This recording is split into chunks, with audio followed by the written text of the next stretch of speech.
Princeton Tiger football is on the air. Tonight from Bryant Field, it's the Princeton Tigers taking on the visiting Mercer County Golden Eagles. We want to thank our sponsors of Tiger Central Live, and they include our replay partner, Princeton Redi-Crete, Spotlight Partners, Michlig Energy, Integrated Equipment Group, KB Elliott Financial Services, Central Bank, Princeton Area Chamber of Commerce, Yepsen Insurance, Beck's, Pioneer Genuine Seed Solutions, and Princeton Chevy. Also our community partners, the Bureau County Historical Society and Chapel Hill Golf Course and Event Center. Thanks so much for tuning in, and we do mean that. It's a privilege to have you on board. We want to welcome both fans of Mercer County and Princeton, as well as fans all over Northern Illinois and beyond. I'm Norm Vandermoon, joined by Jason Smith and Brody Anderson. Steve Morton is our producer-director.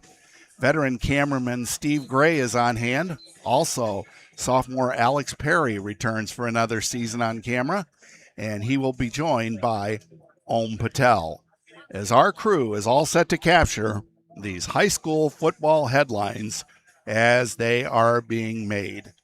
Well, Brody, a wild week in week one. The conference virtually turned upside down in some respects. Yeah. But if you could give us, Brody's going to give us a lot. Last week's scores, tonight's games, and then what lies ahead for week 3. You got it, Norm. In last week's scores, your Princeton Tigers fell to the Riverdale Rams 28-14 in a game played over 2 days. Mercer County defeated Hall 46-44. Mendota defeated Orion 23-14. Newman shut out Sherrard 47-0. Rock Ridge defeated Kewanee 31-27. Erie Prophetstown defeated Monmouth Roseville 24-22. Anawan Weathersfield defeated Elmwood Brimfield 36-0. Bureau Valley defeated Monmouth United 36-27, as Rova defeated Lewistown 54-6. Carthage defeated Princeville 22-17. Stark County defeated South Fulton 27-14. LP traveled to Springfield Lampier and defeated them 59-14. I looked up how many miles that was, by the way. It's 130 miles one way. That's a haul. Maybe that trip to Monmouth Roseville, I guess, isn't so bad. Ottawa defeated Plano 21-14, and Rochelle defeated Normal U High 55-14. And Milledgeville defeated Galva 28-22. Also in 8-man action, Amboy Lamoille, Ohio defeated Heilbronn 38-0. And lastly, Polo defeated Bushnell Prairie City 72-24. In tonight's games around the area, they include Orion at Sherrard, and that will be Sherrard's final game of the year.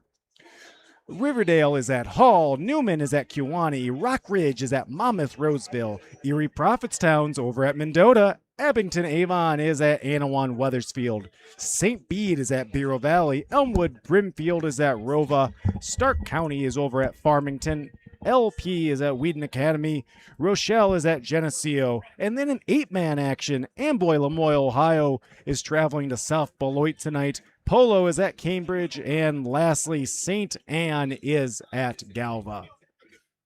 In a preview for next week's contest, they include Hall at Orion, Monmouth Roseville at Mercer County, Mendota at Riverdale, Princeton over at Newman, Sherrard at Rock Ridge, Kewanee at EP, Anawan Weathersfield at Farmington, Abington at Bureau Valley, Rova at Carthage, Stark County is at Monmouth United, Alden is at LP, and that game is slated for September 5th at 1 p.m.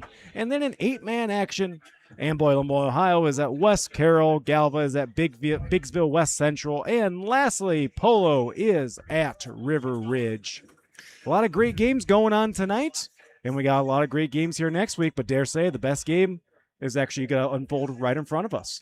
Should be a dandy. A note from our producer-director, Steve Morton. Good news, Tiger football, soccer, volleyball, basketball, and wrestling will be moving from Huddle TV to YouTube starting next week, and that's free for every Tiger fan everywhere. Now, we won't always have announcers for those events, and this doesn't happen without our partners and Local businesses standing behind Tiger Athletics game after game, season after season.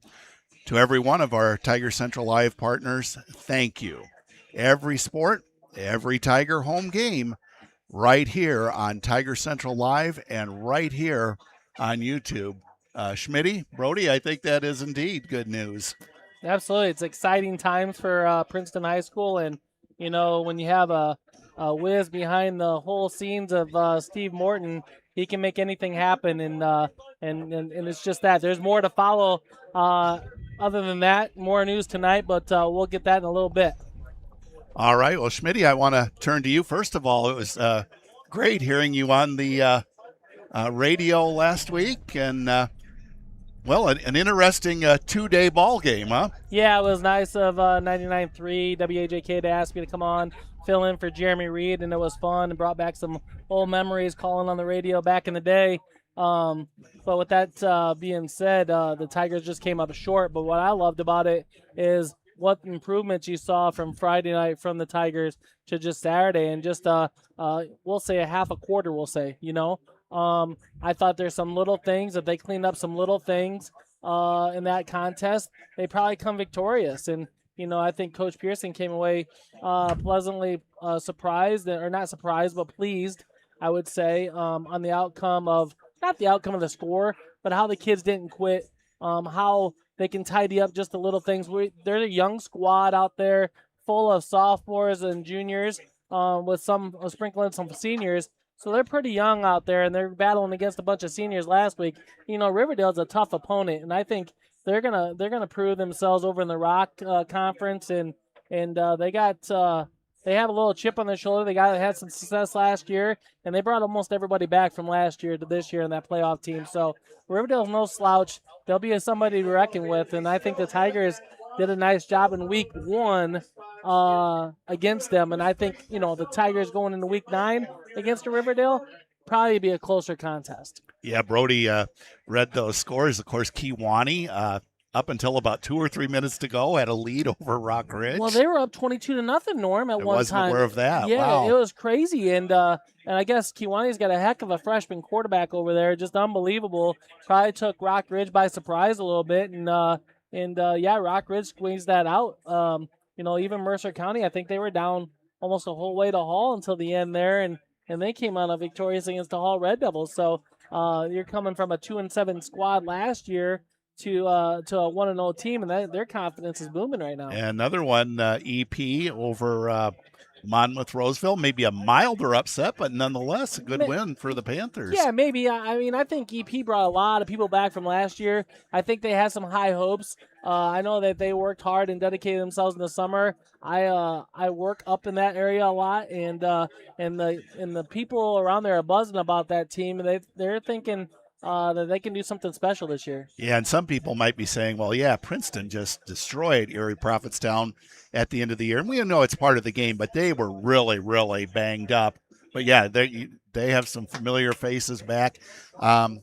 Schmitty, as our time is going by, I want to get your thoughts on tonight's game. What do you think are some of the keys? How do you think Princeton will approach this game? Well, I think some of the keys to the game is they got to look at themselves. So what I mean by that is clean up some mistakes that they made last week. They need to tackle better. They need to sustain the line of scrimmage better and sustain on their blocks a lot better, especially the backside and the running backs. I think they can do just a little bit better job of blocking on the backside, the blind side of the play. I think special teams was a shining moment. I think Clevenger had a really good game for the Tigers. So I think that area of the game has rolled well, but I think it's going to be won and lost in the trenches and the turnover battle. I think Princeton had one turnover last week.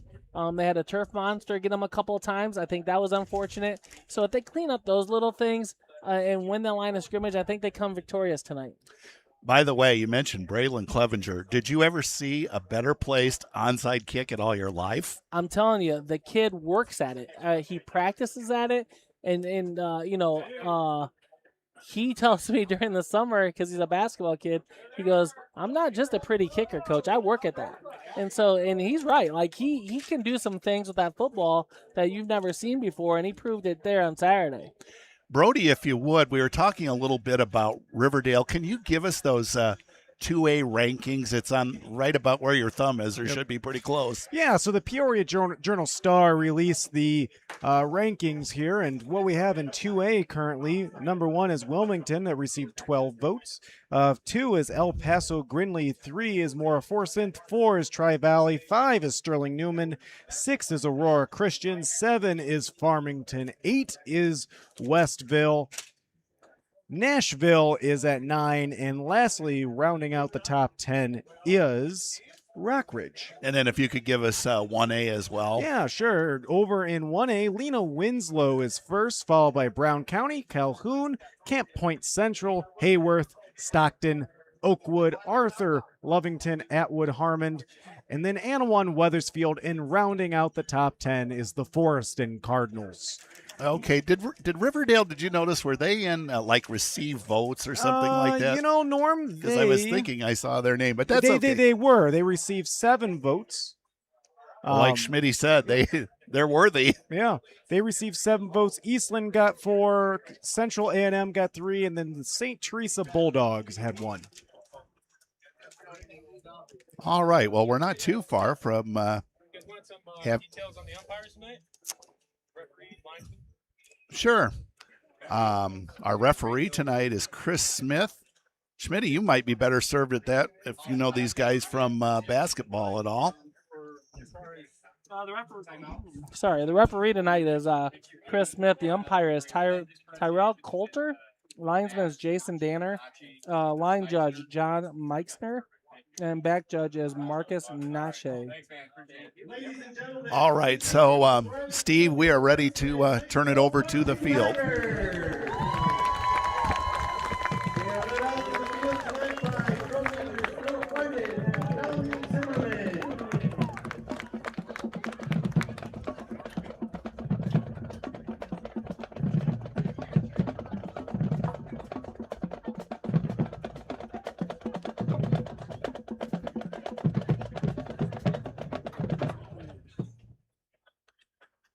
To welcome our visitors from Mercer County, the PHS band will now play their school song.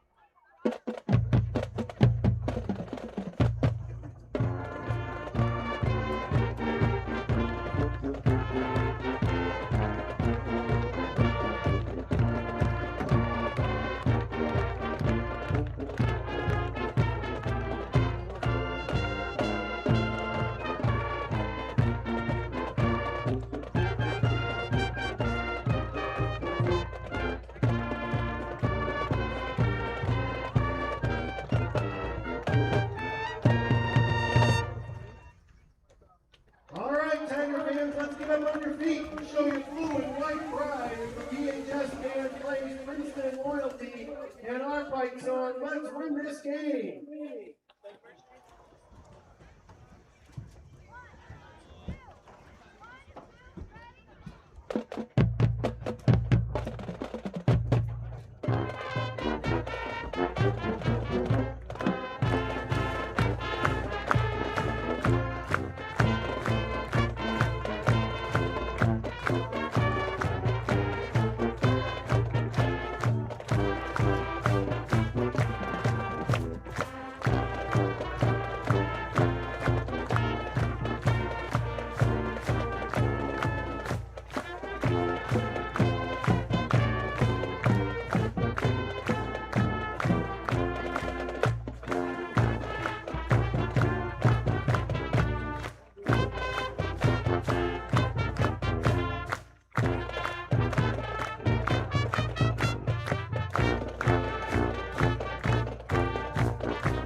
as the PHS band honors America with the presentation of our national anthem.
The officials for tonight's game: referee Chris Smith, umpire Tyrell Coulter, linesman Jason Danner, line judge John Eichner, and back judge Marcus Nachi.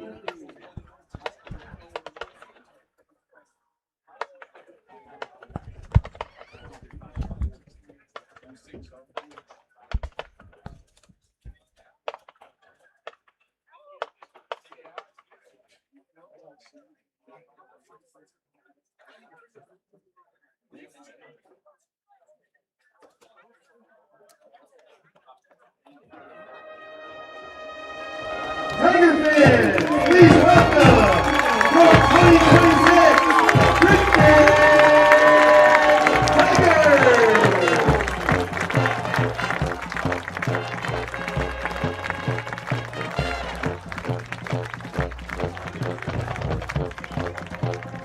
And we're back here at Princeton High School, and the Tigers are ready to roll. As you see them jumping and high-fiving each other in the huddle.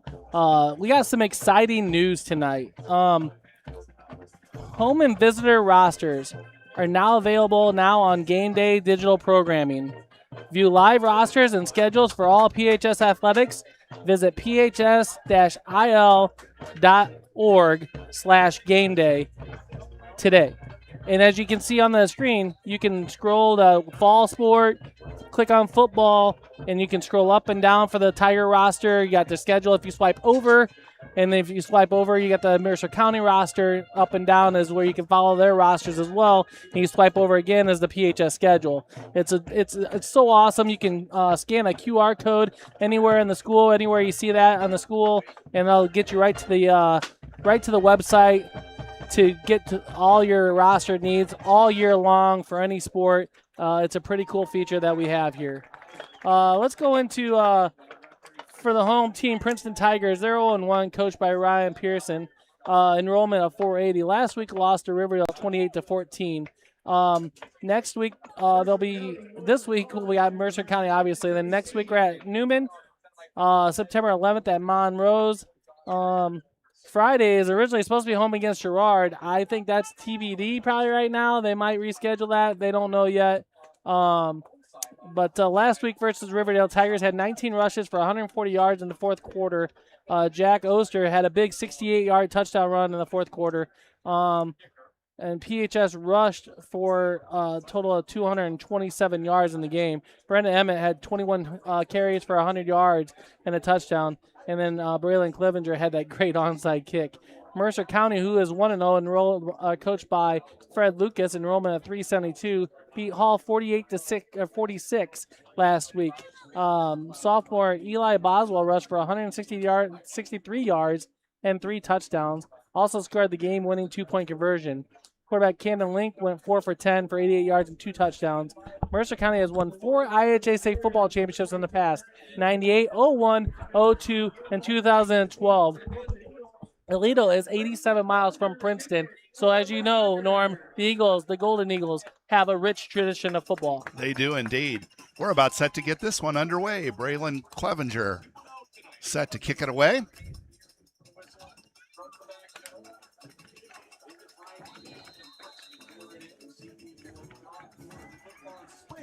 And the kick is deep. Sails into the end zone. It'll be a touchback. Opening night. Not opening night, opening home night for the Tigers. They got to be pretty amped up tonight, Norm. Brody, I don't know about you, but when I ever had a home opener in any sport it was just a little extra special than normal. Oh, there's no question. And one thing about it, this will not be a 2-day event. we have good weather forecasted.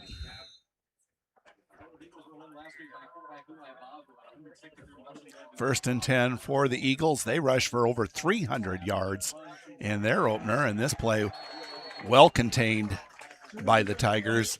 Logan Schereers on the carry. Yeah, Schereers with the carry, and he didn't gain very much. Stopped him at the line of scrimmage. They give him no gain on the play. Nice job by number 56, Gabe Heaton for the Tigers, playing in that linebacker position. So 2nd and 10. And once again, the Golden Eagles try the middle of the Princeton line, and they find out it doesn't give much. That was Boswell on the carry. Longville and Kendall with the stop. Nice job by the Tigers sustaining the line of scrimmage early.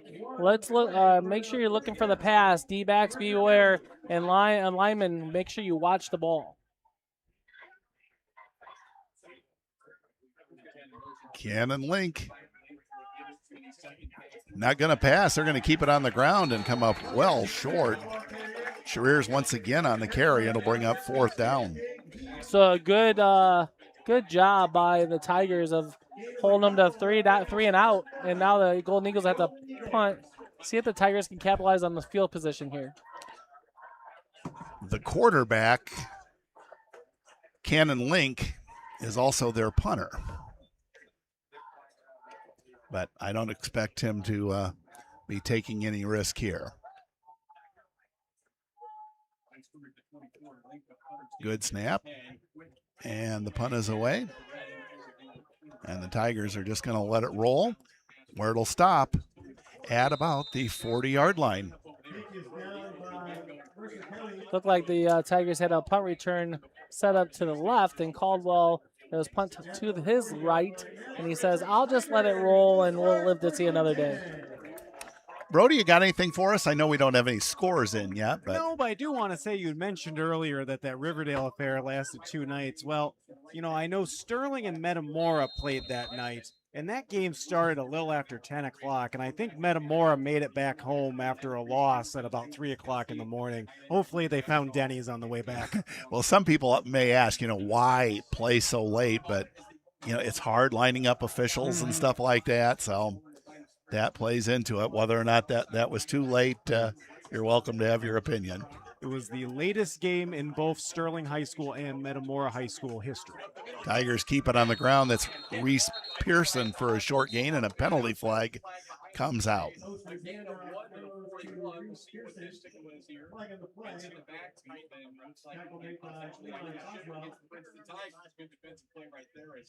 Maybe a legal shift, it looks like, on the Tigers. Let's see if the Golden Eagles take that.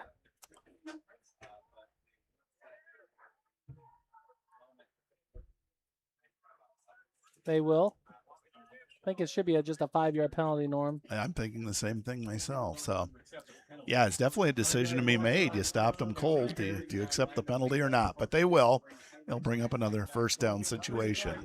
Yeah, that was just a pitch back to Reese Pearson, and Reese got blindsided out of, from a weak side linebacker out of nowhere. Just underway from Bryant Field, no score. Tigers have it 1st and 15 at their 35-yard line. Hanging on to the ball is Oster, but barely gets to the line of scrimmage. Well, I beg your pardon. Our PA announcer had Emmett on the carry. It was Oster. Okay. All right, that's what I saw as well. Yeah, he kept it. You're right. You're right on it. Game 1, you're right on it, Norm.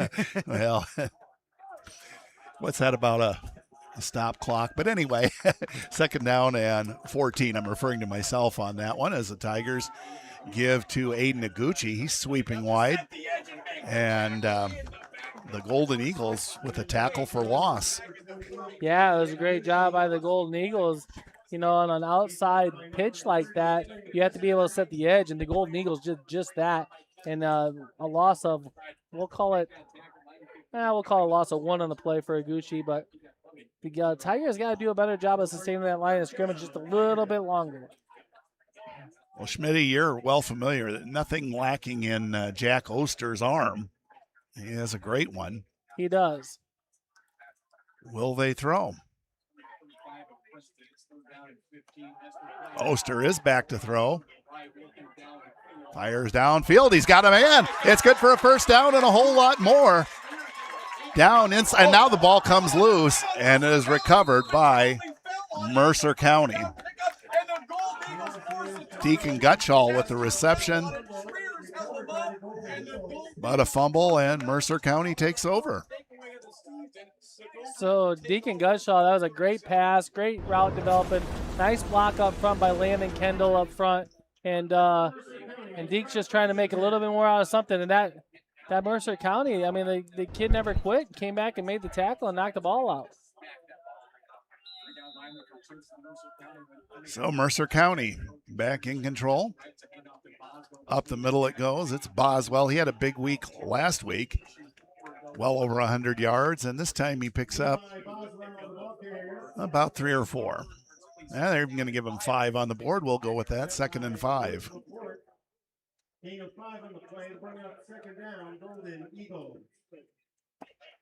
Yeah, so momentum now shift back to the Eagles' way. 2nd and 5. Bit of a counter play. Maybe a couple of yards for Mercer County. Livermore on the carry. Yeah, the Tigers got to do a good job on 1st and 2nd down to hold the Golden Eagles a 3rd down and long, because they were only 4 for 10 last week passing the ball, so they're not very used to passing, that's for sure. 3rd and 3. Up the middle it goes, and it's going to be very close to a first down. In fact, the tackle kind of carried the ball carrier forward. That was Boswell with the carry. And indeed it is a first down.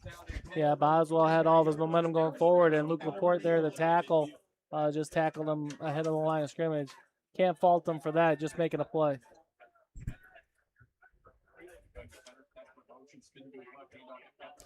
Now, once again, the Golden Eagles keep it on the ground.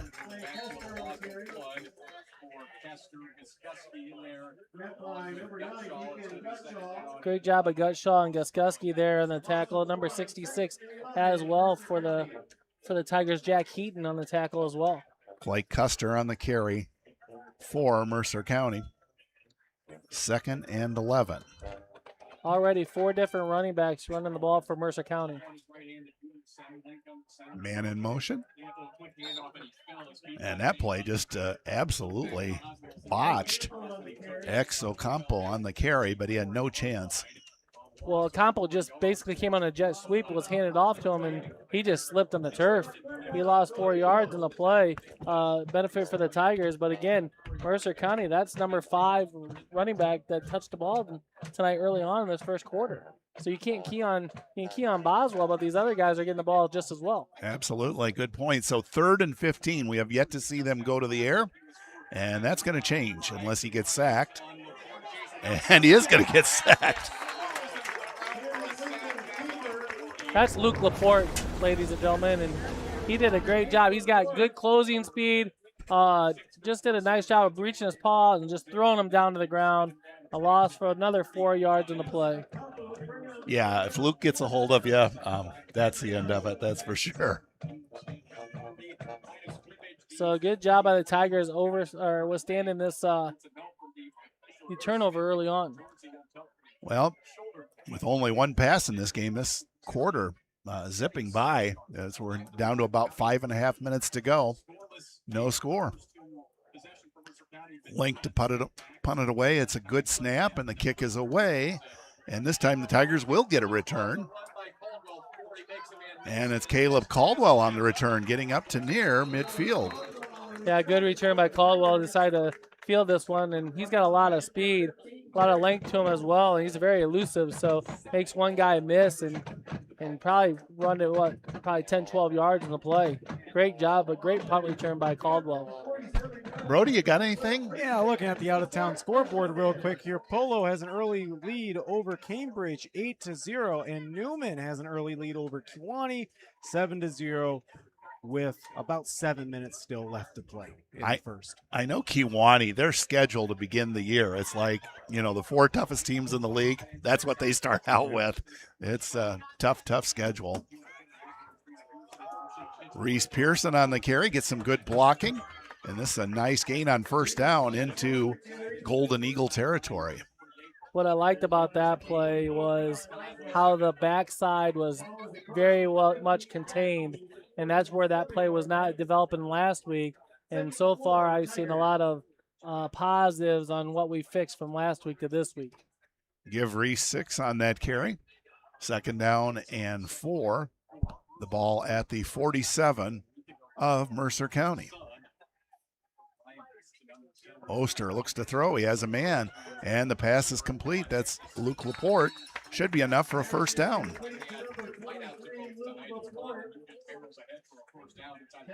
Just a quick out pattern there, almost like a screen, even though there's no blockers lined up.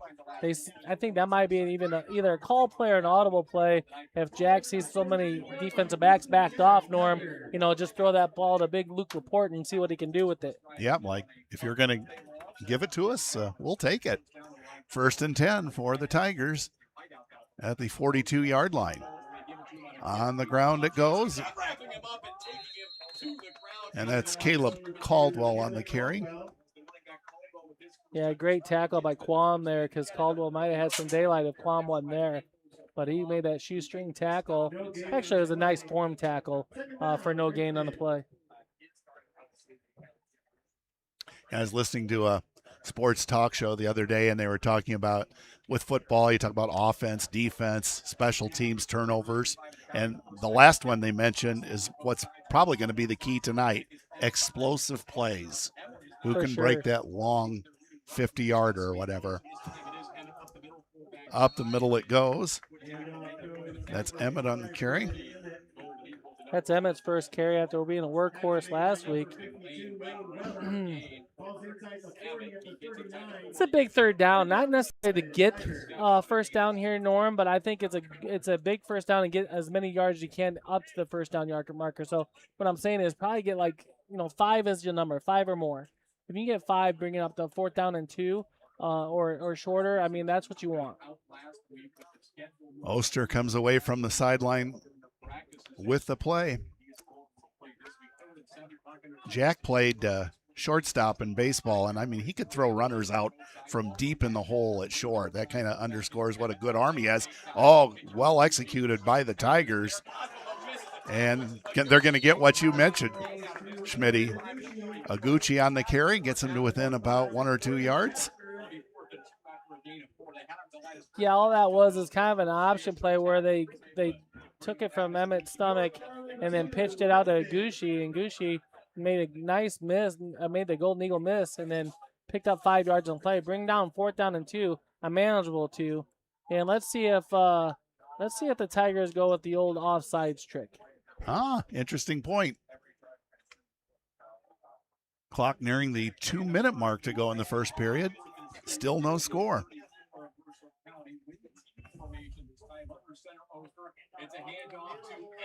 Emmett on the carry, and it's going to be very close. Tigers indicate they have it, and they do.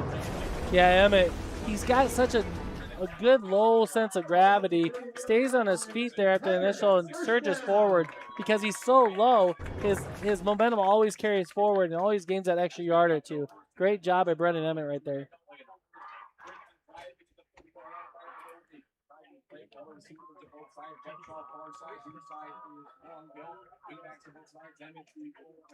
Oster under center.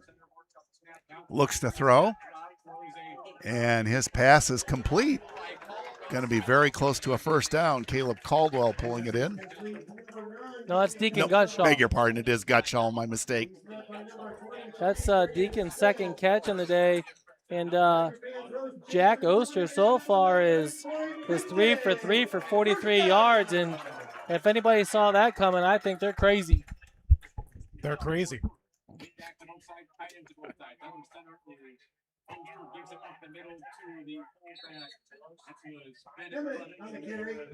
Emmett on the carry.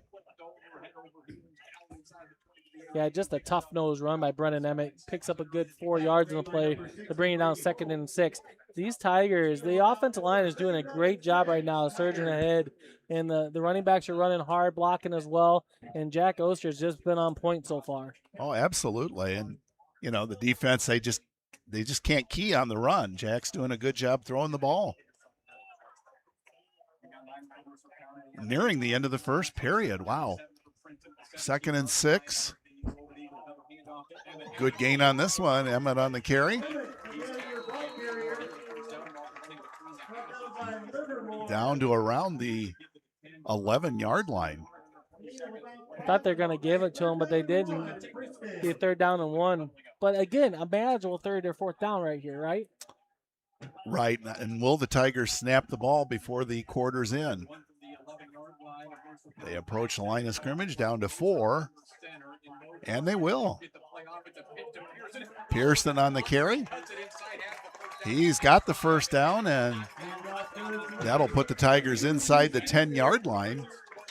And that is the end of the first quarter. No score as we go to Brody.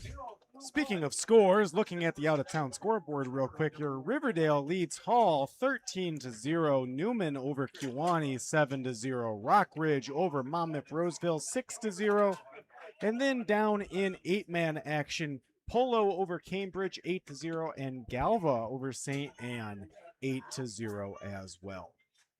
All right, so the score is beginning to trickle in here. Of course, we had a very rapid first quarter. Schmitty, your thoughts so far?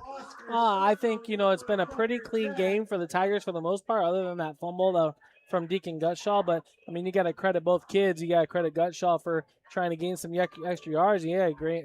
Give credit to the Mercer County kid. I don't know who punched the ball out, but he came from that backside and just sprinted to make the play. So, good, well played by both of those guys. But all in all, I think it's been a really well played game. I think the Tigers defense has been looking strong so far.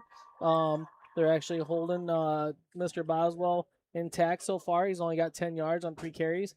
But the running attack is what I've been impressed with so far with the Tigers. This is exactly what Coach Pearson had hoped for, and they are executing right now. And hopefully they can keep it up to punch it in. So the 1st and goal from the 3.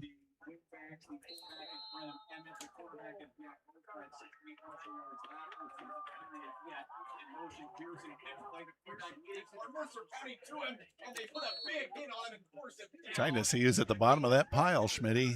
It is Reese Pearson. Yeah. Looked like he gained 3 yards maybe on that play. Oh, 1. Well, I thought it was 3. 2nd down and 2. 1, 3. Well, actually, counting? I was surprised. I thought we were going to just see Emmett straight ahead. Well, you might see that right here. Okay. Tigers looking to be first on the scoreboard. There you go, Norm.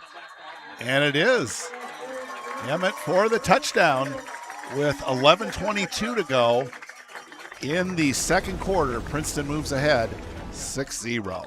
Here, Princeton Redi-Crete replay right here shows you that Brendan Emmett just got the handoff, and a nice job by the left-hand side of that offensive line, creating a hole wide open for Emmett to run through for that 2-yard scamper.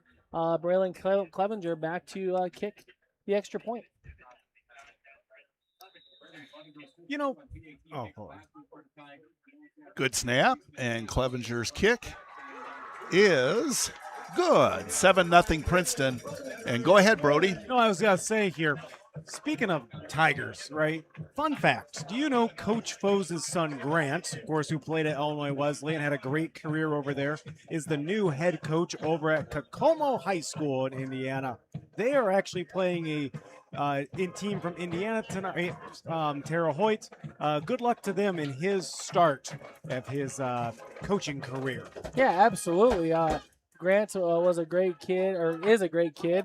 Great young man now, I guess. Future great coach. Why not? Exactly, and he's got a great sports mind, and so I look for Grant to do big things there. So good luck to Grant. Another shout out to former Princeton coach, actually a Princeton player, Drake Davis, who's a head coach for Ottawa Marquette Crusaders, and they're down in Tuscola tonight. So good luck to Coach Davis and the Crusaders. We wish him nothing but success too. You know, I was in Kokomo, Indiana once. What for? Well, you know, it's a lot different than the Beach Boys song, I'll tell you that. I was in there for a wedding. I was expecting a restaurant review, Brody. No, I did stop at a restaurant. I don't remember the name of it. Okay. Don't want to forget to mention Bill Cass says that, and we're happy to acknowledge Fran Robbins is watching. You know Fran Schmitty? I do not. The mom of the mini yes. Robbins. Yes, athletes. I do. Yes, I do. Yes, I do. One of the kindest, most gracious absolutely. people you would ever meet. Absolutely. So hello to Fran. As Braylon Clevenger with another strong kick. And from the goal line, here come the Golden Eagles. And a nice return under the circumstances. Good tackle there by Luke Laporte. Logan Schreer's on the return. While we're doing shout-outs, shout out to Rodney and Tammy Lang. They're watching from their campers. They say they sure missed the announcers. I'm sure they were talking about you and Brody, Norm. Oh, you're being kind and gracious. But no, thanks for tuning in. Absolutely. And of course, Schmitty being on the radio last week, that was really cool. All right, so the Golden Eagles trying to get something going. They go to the air, and they are successful. It's good for about a 15 or 16-yard gain. Braden Smith hauling it in. We'll give them a 17-yard completion. Just a well-executed play from Link to Smith. So the ball at midfield. 1st and 10 for the Golden Eagles, who trail Princeton 7-0. Boswell on the carry. And he's still going. He may score. Well, there's those explosive plays we're talking about, Schmitty. A 50-yard run for Eli Boswell. And just like that, Mercer County with a chance to tie this game. Yeah, Boswell just broke a bunch of tackles, and you know what I talked about on the air just earlier about Tigers' missed tackles or the lack of tackling very well last week. Reared its ugly head just in that play, and it cost them a score there, a 50-yard scamper from Boswell. Cannon Link, who is also their quarterback, on for the PAT attempt. Kick is up. We await the signal, and it is good. We are tied at 7 with 10:40 to go before halftime as we go to Brody. Looking at the out-of-town scoreboard real quick here, Riverdale still leads Hall 13-0. Newman over Kewanee 7-0. Rock Ridge over Monrose 6-0.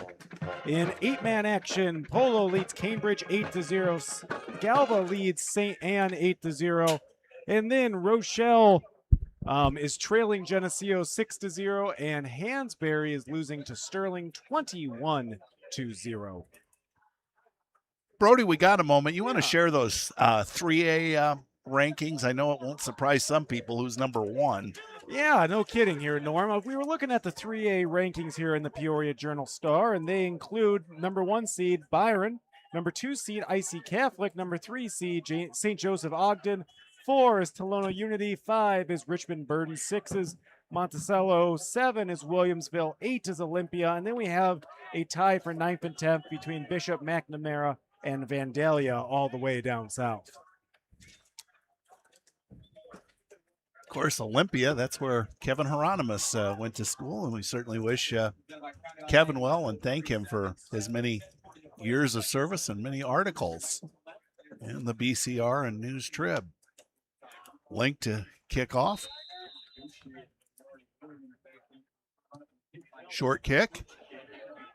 And Gutschall does a nice job. Just make sure you grab it, which he did. Tigers start out 1st and 10 at about the 31-yard line.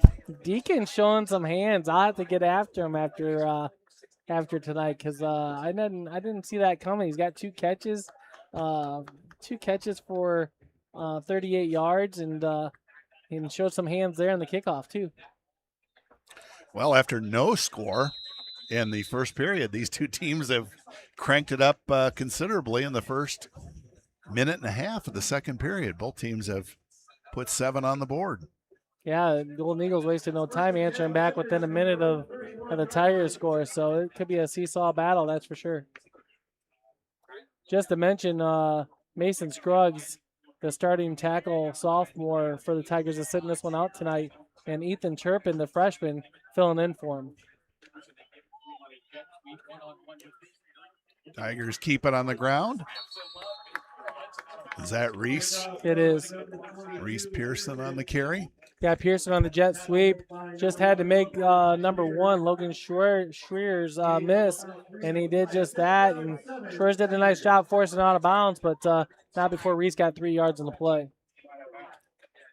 2nd down and 7. Clock stopped with 10 minutes and 30 seconds to go before halftime. We're all tied up at 7. Oster under center. And the handoff goes right up the middle to Emmett, and he has got a first down. Really impressive there, Schmitty. Yeah, Emmett's got a lot of room to run every time he touches the ball, and that's really a great job by the left side of that offensive line for the Tigers, just opening up a hole. And what he's doing so well is he's attacking that hole, then ever so slightly cutting back against the grain and gaining those extra 2 or 3 yards. 1st and 10, Princeton at their own 43-yard line.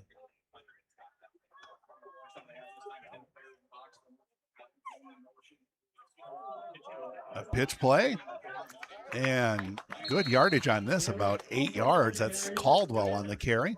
Yeah, I like that play with him because what happens is he needs space, and that creates him some space, and he attacks that hole like no other. Again, the offensive line, I can't say it enough how well they're doing and getting off the ball and doing a nice job sustaining that block, and that time was behind the freshman Ethan Turpin.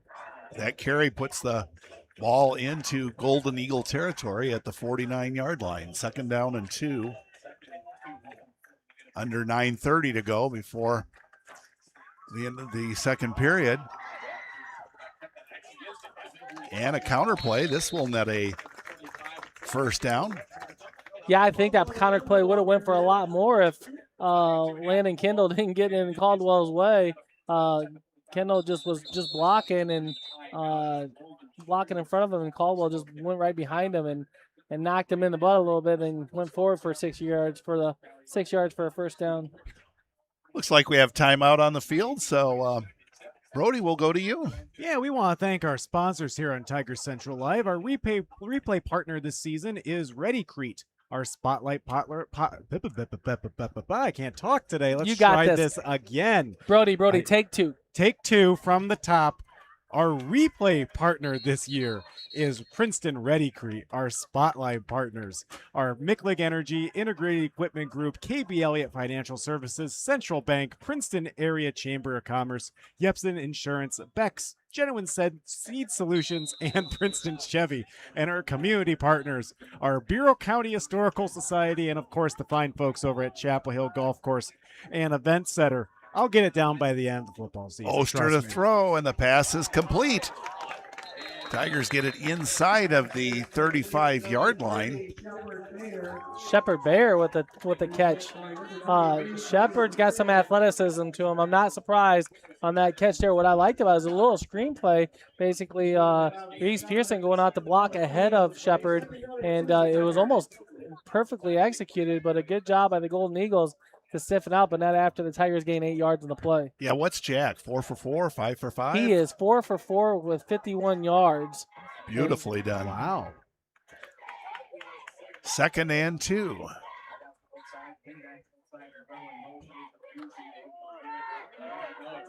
This time, Oster hitting the backfield, and that'll go for a loss. Not sure, Schmitty, if that was a broken play. No, it wasn't, Norm. He just basically, what happens on that play is you have to read either the deep tackle, the 5 technique, or the 7 technique.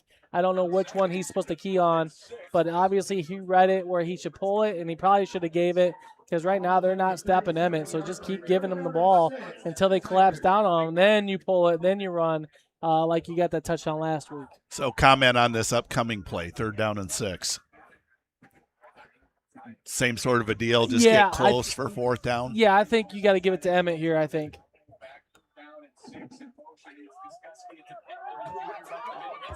It's a late pitch, and it's going to be a big gain. Or, I mean, Goskuski will work, too. I mean, what am I talking about right now? Lane Goskuski on the carry. He is a powerhouse, too. Yeah. Exceptionally strong. He is, absolutely. Norm, you hit it right on the head. We'll give him 14 yards on the play. But great job by Lane on that pitch back. And, again, the offensive line doing just enough to sustain those blocks so Lane will pick his way through. 1st and 10 at the Golden Eagle 23-yard line. 7:16 and counting before halftime. All tied up at 7, but the Tigers are on the march. Emmett up the middle, and the ball is loose. Who got it? That's the question. Tigers indicate they recovered.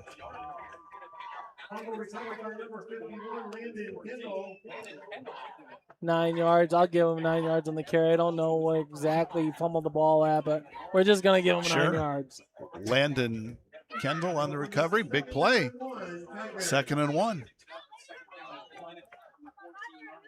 Down to the 14-yard line. Tigers on the march. 6:33 to go before halftime. Now Reese Pearson tries to get around the corner, and he does. He's still on his feet, and it is a touchdown. Touchdown, Reese Pearson, a 14-yard run with 6:23 to go in the first half. Yeah, this Princeton Redi-Crete replay shows you Reese Pearson getting the ball on the outside, makes the first guy miss, and then he kind of weaves his way through on the outside for a 14-yard scamper, and that puts the Tigers up 13-7, penning this extra point by Braylon Clevenger, but a great job by Reese of just finding some space and hitting the hole and going hard. Yeah, initially it looked like he was going to be tackled in the backfield, but he certainly turned it into a big play. Clevenger, who's been just fantastic this year, puts it up, and it is through the uprights. It is good, and Princeton leads 14-7 as we go to Brody. Let's go ahead and cut back to the out-of-town scoreboard here with some updates. Riverdale still leads Hull 13-0. Newman increases its lead. Rockridge over Monmouth Roseville 13-0. Mendota over Erie Prophetstown 7-0. Rochelle and Geneseo have a tied game, 6 points apiece. Sterling increases its lead over Hansberry 27-0. Fulton over Georgetown 14-0. And then in 8-man action, Polo over Cambridge 8-0. And Galva over St. Anne 8-0 as well.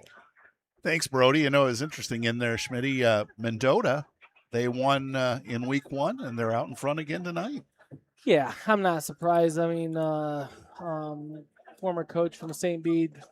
Jim Eustace? Yeah, Jim Eustace, the basketball official. He's a great football mind. and I knew it wouldn't take them long to get that Trojan, be competitive at least. Not necessarily being having a winning record, but at least being competitive. And it's not surprising that they're up and they won last week. Just a great coach, great coaching mind. Well, like we say, this year, take nothing for granted. Every night is going to be interesting. So Braylon Clevenger set to kick off. He's 2 for 2 on extra points. Hey, shout out to Coach Kepner watching us from home, cuddling up with the little baby girl, I'm sure. So congrats to her and Drew for on the baby.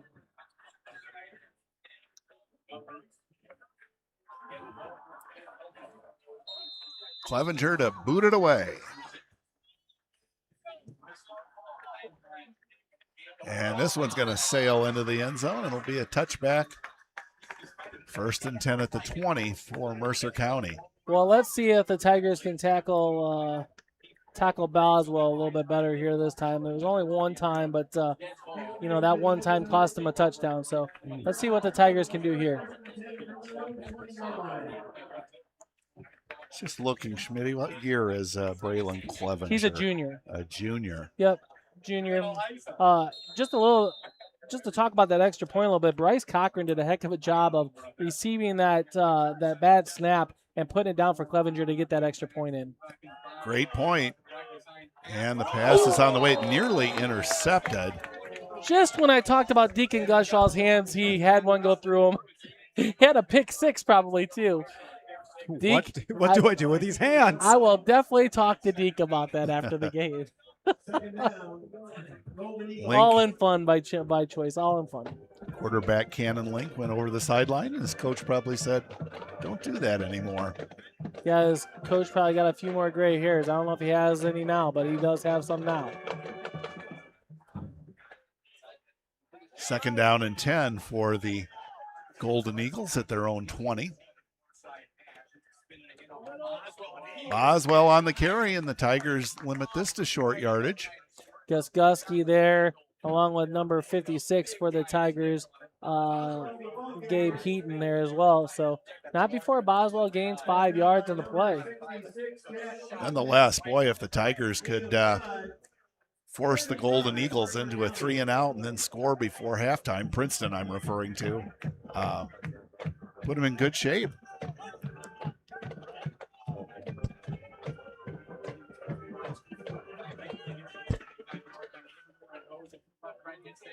And a running play up the middle. Good success this time for Mercer County.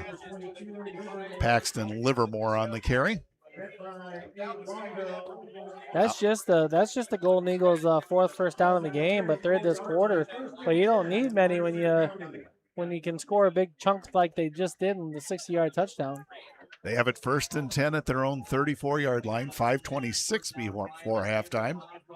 Boswell up the middle. Ekes out 2 or 3 with Lane Gusky in on the tackle. Yeah, Gusky's been everywhere. After he got that handoff and gained about 8 yards on the play, and on the offensive side of things, it's really fired him up on the defensive side of things. He's reading the hole, hitting it hard, and bringing down those running backs from the Golden Eagles.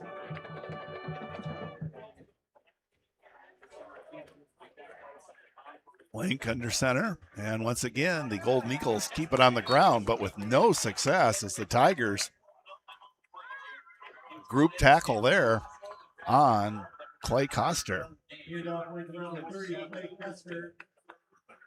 Yeah, great job by Deacon Gutshaw, and looked like Abe Longville there on the tackle too. And I thought that maybe Gutshaw got the ball out of it, but the umpires didn't see it, the refs didn't see it, and it's still Mercer County's ball. Huge play coming up here.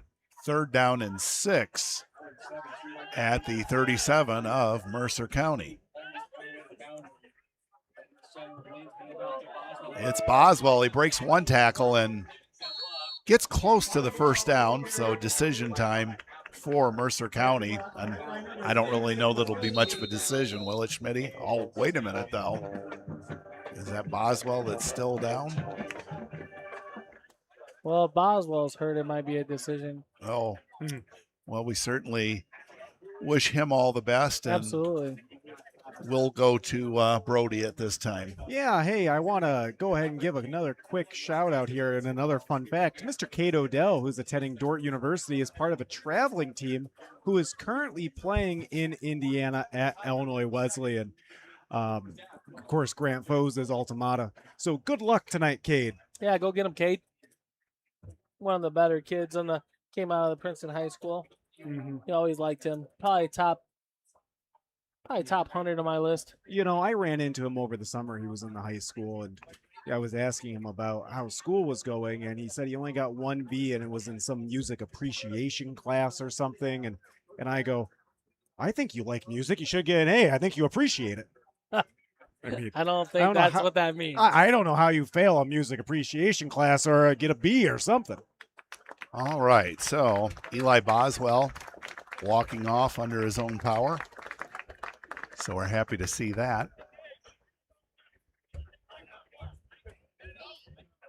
And you're right, Schmidt, this could actually have a bearing in their decision because he's their power runner. Yeah, for sure. I mean, the Golden Eagles are gonna go for it. I don't know if they're gonna plan on snapping the ball, but the Tigers better watch the ball. This is where you got to be disciplined, and they're gonna try to draw you off sides to get that quick 5 yards.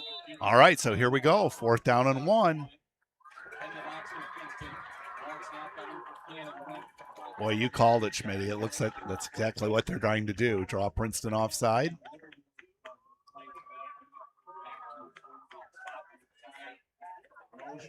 Still no snap. Great job by the Tigers showing discipline there. I thought maybe there's an offsides or legal shift on one of those plays because he kind of went forward before he went to the side. Could have called them for a 5-yard penalty, but it was kind of a picky play if you ask me. But I would have called it. The Golden Eagles, now, they did not incur a delay of game. They took a timeout in time, so going forward on 4th down is still an option. And that also could mean if Boswell is up to it, he could come back in this ballgame and play the snap. Right now, he's right in front of our broadcast location, not in the huddle. So Looks like he's favoring that right leg that he had maybe wrapped up, maybe a knee. I'm just speculating, sure. of course, but it looks like. But they're looking at the other one, maybe. I don't know. I'm not in the medical profession. Just a guy calling a game between two studs. You're welcome. You're being most generous indeed. But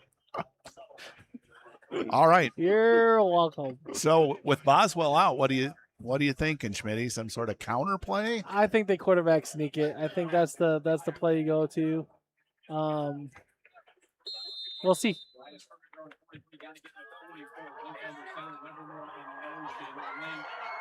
They do snap the ball, and you are right on, Schmitty. It's Link straight ahead, and it appears he does have the first down. And what was interesting about that is he went against the formation. The strong side was on the left, and he chose to dive to the right because he saw the Tigers shift to their right. So he went against their shift and picked up the first down. 3:25 and counting as Mercer County still in their own territory, 1st and 10 at their own 46. And a penalty flag comes out as the Tigers with a tackle for loss. Gabe Heaton there with the tackle loss, but it's definitely a legal shift. I saw that the whole way. 2 men in motion. The back umpire saw that every single time. But Gabe Heaton just unloaded on the would-be running back. Who ran the ball there? I got to keep track. I can't even keep track right now. It was So flustered. Ocampo. Thank you. Yeah. Thank you. Anyways, Ocampo lost 0-2-0, and that brings it to 2nd down and 12. Yeah, it appeared I'll be here all night. that the loss We missed you. was much more, but they gave him forward progress. 2nd down and 12. Clock nearing the 3-minute mark to go in the first half. And now a big success on this running play with Custer on the carry.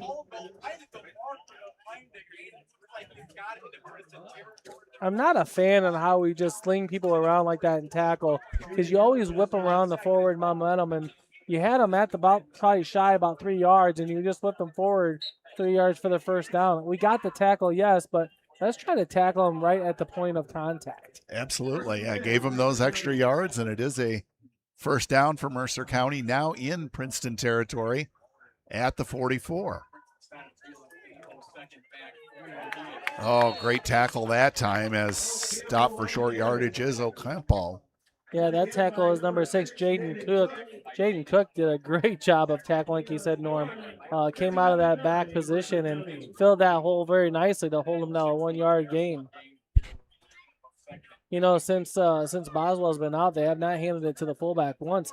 I don't know if you're the Tigers, you pick up on that and you just key those other backs. Clock getting close to the 2-minute mark. Mercer County does have 2 timeouts left, and Link is looking to throw. He's got a man wide open, and this may go for a score. On the catch, Braden Smith. That's his second catch for the night, and that's a 44-yard touchdown catch from Link to Smith. I'm just liking that last name all of a sudden, Norm, and it's my own last name. So Link will try to tie it up. Well, it's what we talked about a little bit in the beginning of the game, explosive plays, and Mercer County certainly had them. A 50-yard touchdown run and a 44-yard pass completion for a touchdown. Timeout is being taken as we'll go to Brody. Yeah, a couple of updates here on the out-of-town scoreboard. And it includes Riverdale increases its lead over Hall 27-0. Newman over Kewanee 10-0. Rockridge over Monrose 20-8. Mendota leads EP 7-0. We have a tied game over at Bureau Valley, 6 points apiece as they're playing St. Bede. Moving on to 8-man action, Amboy 30 over South Beloit 0.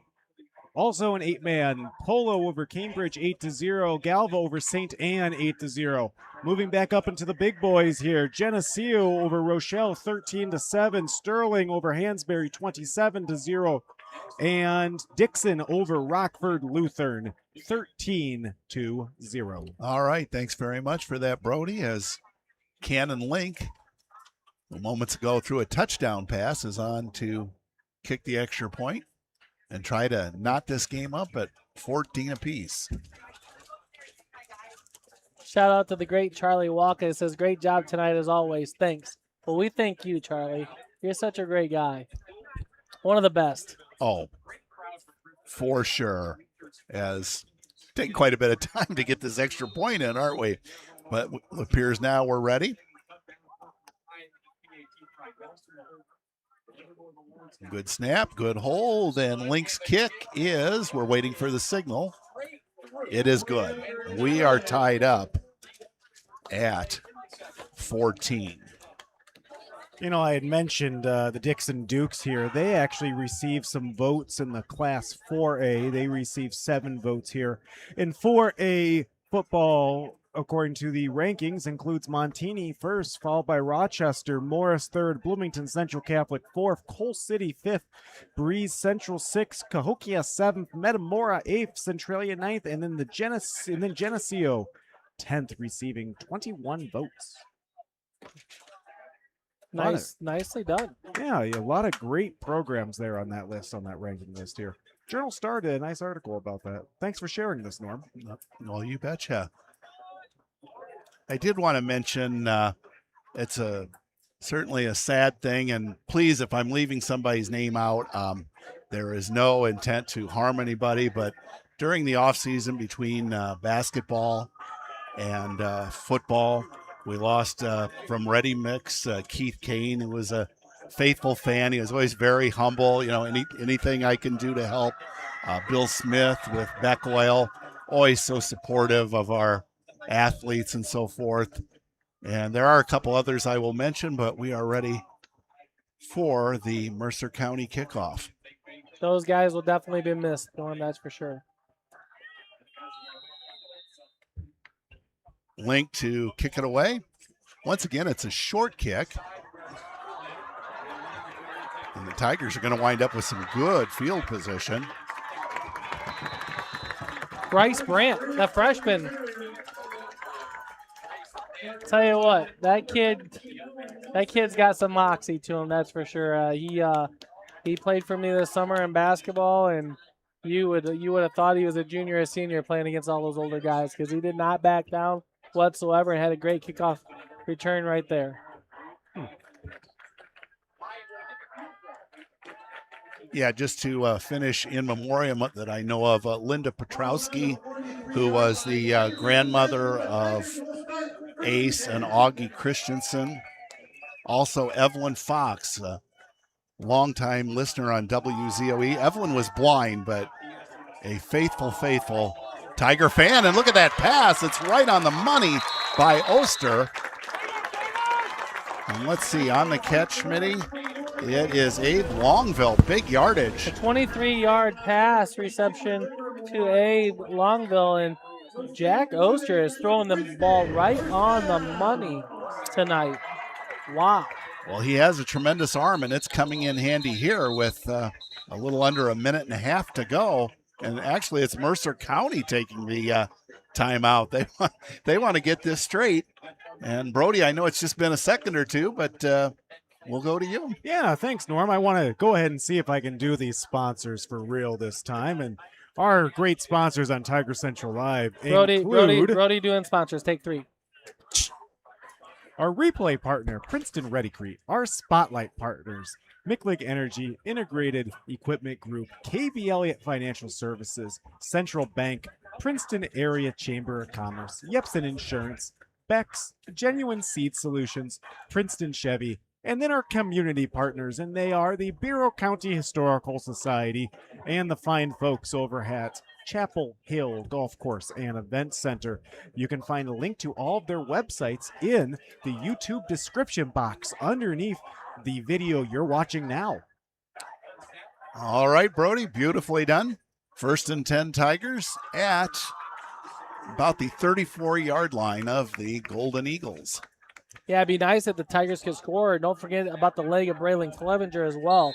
So score before half because they get the ball to start the second half. Oh, bad snap. It's still loose, and Emmett able to come up with it, saving disaster for the Tigers. It looked like he maybe clicked his leg or something when he hiked the ball, and that ball went about 20 feet in the air. 2nd and 17. Reese Pearson running wide. Reese Pearson still on his feet. Reese Pearson may go all the way. And he will. 38-yard touchdown run for Reese Pearson. At least that's what I had, Schmitty. I agree with you wholeheartedly, Norm. And watch this replay by Princeton Redi-Crete. It was a great wall by the Princeton Tigers with the Brendan Emmett, and couldn't remember, see who the other number was. And then it was all Reese Pearson from that, and it was a great play call by Coach Pearson. After that errant snap, they got on the ball, called the play. It was a play to force him out of bounds if he had to. Reese chose to go up the sidelines for a 38 yards camper. Yep. Now Clevenger once again. And it is good. Tigers 21 and Golden Eagles 14 with just 55 seconds remaining in the half as we go to Brody. Looking at the out-of-town scoreboard, it includes Riverdale over Hall 27-0. Kewaunee mounting a comeback against Newman's 10-7 now. Rock Ridge over Monmouth Roseville 22-8. Mendota over EP 7-0. It's a tie game over at Manlius 6-6 when St. Bede is in town. Stark County over Farmington 13-0. Moving on to 8-man action, it is 30-7. Amboy over South Beloit. In 8-man action, we have 8-0 against Cambridge, and then we have a tied game in 8-man action with St. Anne and Galva, 14 points apiece. Moving back up the line here, we have Geneseo increases its lead over the Rochelle Hubs, 22-0. Sterling increases its lead over Hansberry, 41-0. Fulton over Georgetown, 14-0. And lastly, Dixon over Rockford Lutheran, 20-0. quick shout out, Norm, to the Burnabys watching in Wisconsin. Mama Lonnie just sent me a text. We appreciate you guys watching, and Chad, I miss you, buddy. Hope everything's well. Braylon Clevenger to kick off with the Tigers up 21-14. The timeouts left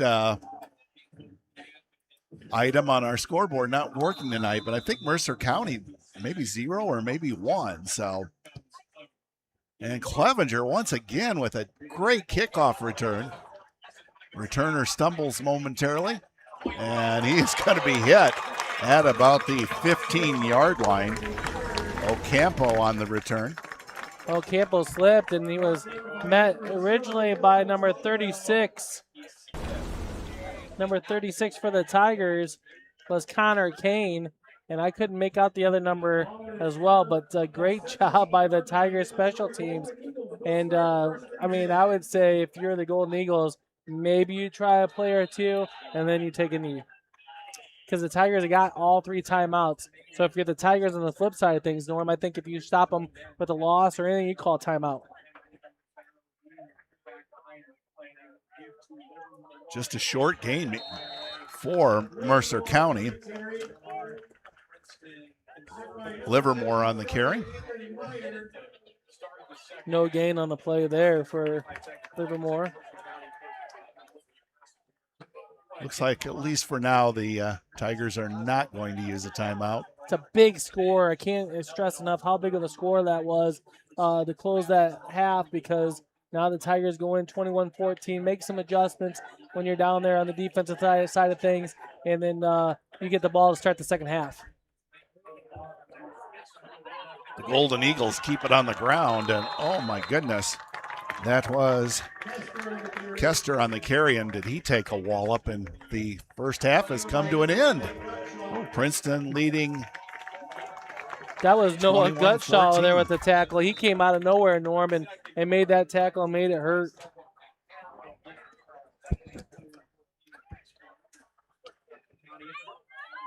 Brody, you got a halftime guess Yeah, coming Ellie up? Matlick's going to come up here. I think she's in the cheerleading squad right now, so she'll be up here in just a little bit. I wanted to check in to see how her freshman year is doing. But in the meantime, I do want to remind us here, good news, Tiger fans. Soccer, volleyball, basketball, and wrestling will be moving from Huddle TV to your YouTube starting next week. Free for every Tiger fan, all the time, everywhere.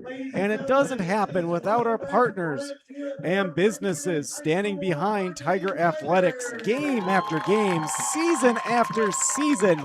To every one of our Tiger Central Live partners, truly thank you. Every sport, every Tiger home game right here on Tiger Central Live. And now it's time for the halftime show, and tonight we are joined with Ellie Matlick. Ellie, how are you tonight? I'm doing good. How are you? Good. Well, I always ask everyone when they come up here for the first time ever, what are your thoughts of the game so far? I think this is amazing. I think we're doing great. Yeah, we're doing great. This is kind of a back and forth contest here. I think some people may have thought that Mercer County wasn't going to come off quite as hot as what they were, and they're definitely mounting a pretty good opposition. But I think we got this thing in the bag. What do you think? Oh yeah, So, definitely. So Ellie, tell the folks at home a little bit about you for those that don't know you. Well, I'm a cheerleader at Princeton High School. I'm a freshman, and I love the color pink and yellow. There you go. So Ellie, being a freshman here at PHS, what has been the biggest adjustment coming in from Logan into Princeton High School? Well, my dad was a teacher at Logan, Yeah? and it definitely is weird not seeing him at the school every day. Oh, sure, I can see that. Are you in any really enjoyable and fun classes this semester? I really like my PE class. Your PE class? Who do you have for PE? Coach Amy. You have Coach Amy. What are you guys working on in PE right now? We're about to start tennis. Tennis. Now, you like tennis? Yeah. Yeah. Do you ever think about playing tennis maybe one day? No. No, not really. No. Just recreationally tennis kind of Yep. a thing. Yeah, totally. Totally.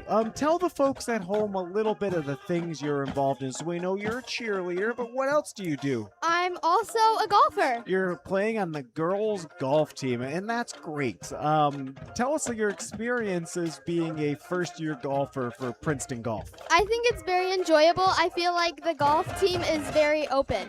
Yeah, how so? How so? Like, they are very welcoming, and I just really enjoy hanging out with all the girls. Good.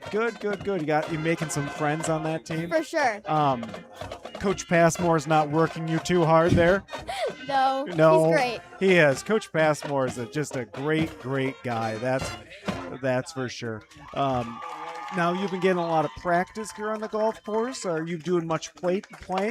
Yeah, Yeah. I love practicing. Yeah.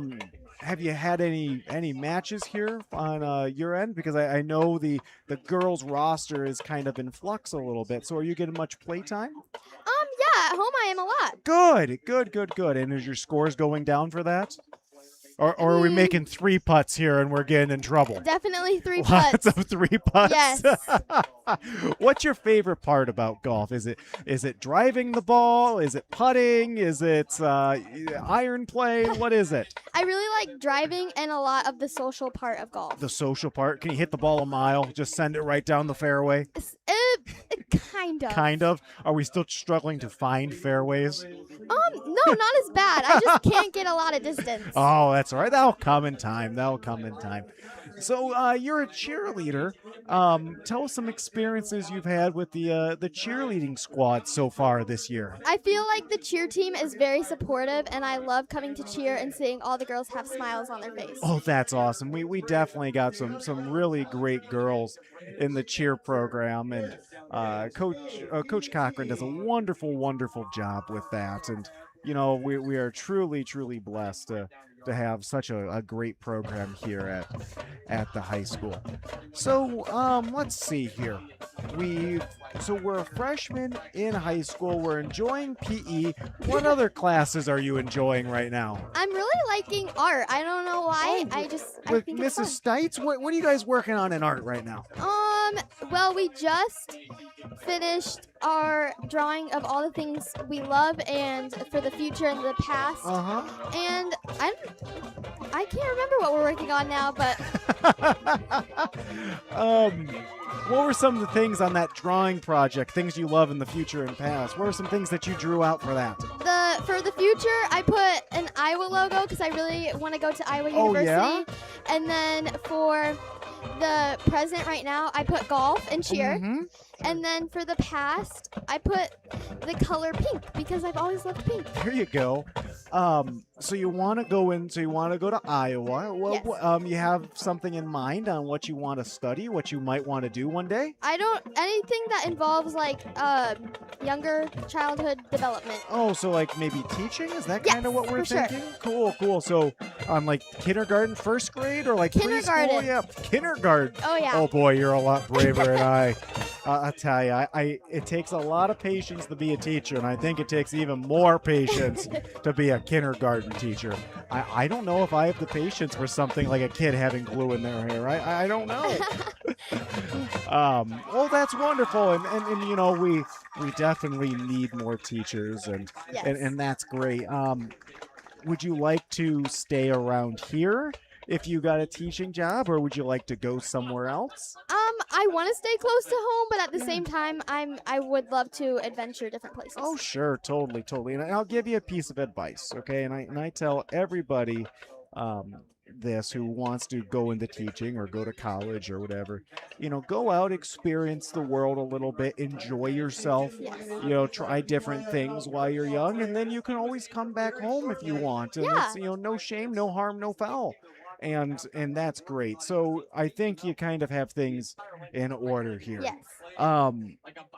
So let's see here. Cheer. We've got art. We got golf. Are you planning on doing any spring or winter sports?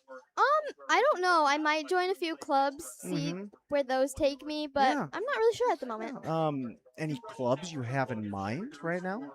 I really want to join the photography club. Oh, the photography club. You like taking photos?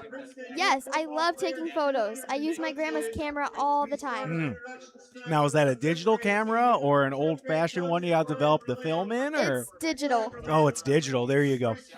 I always thought the photography club, if they could somehow find a room and do the old-timey, like actually rendering the photos in the dark room and all that stuff, Yeah. I think that would be a lot of fun. I think that would be really, really, really cool.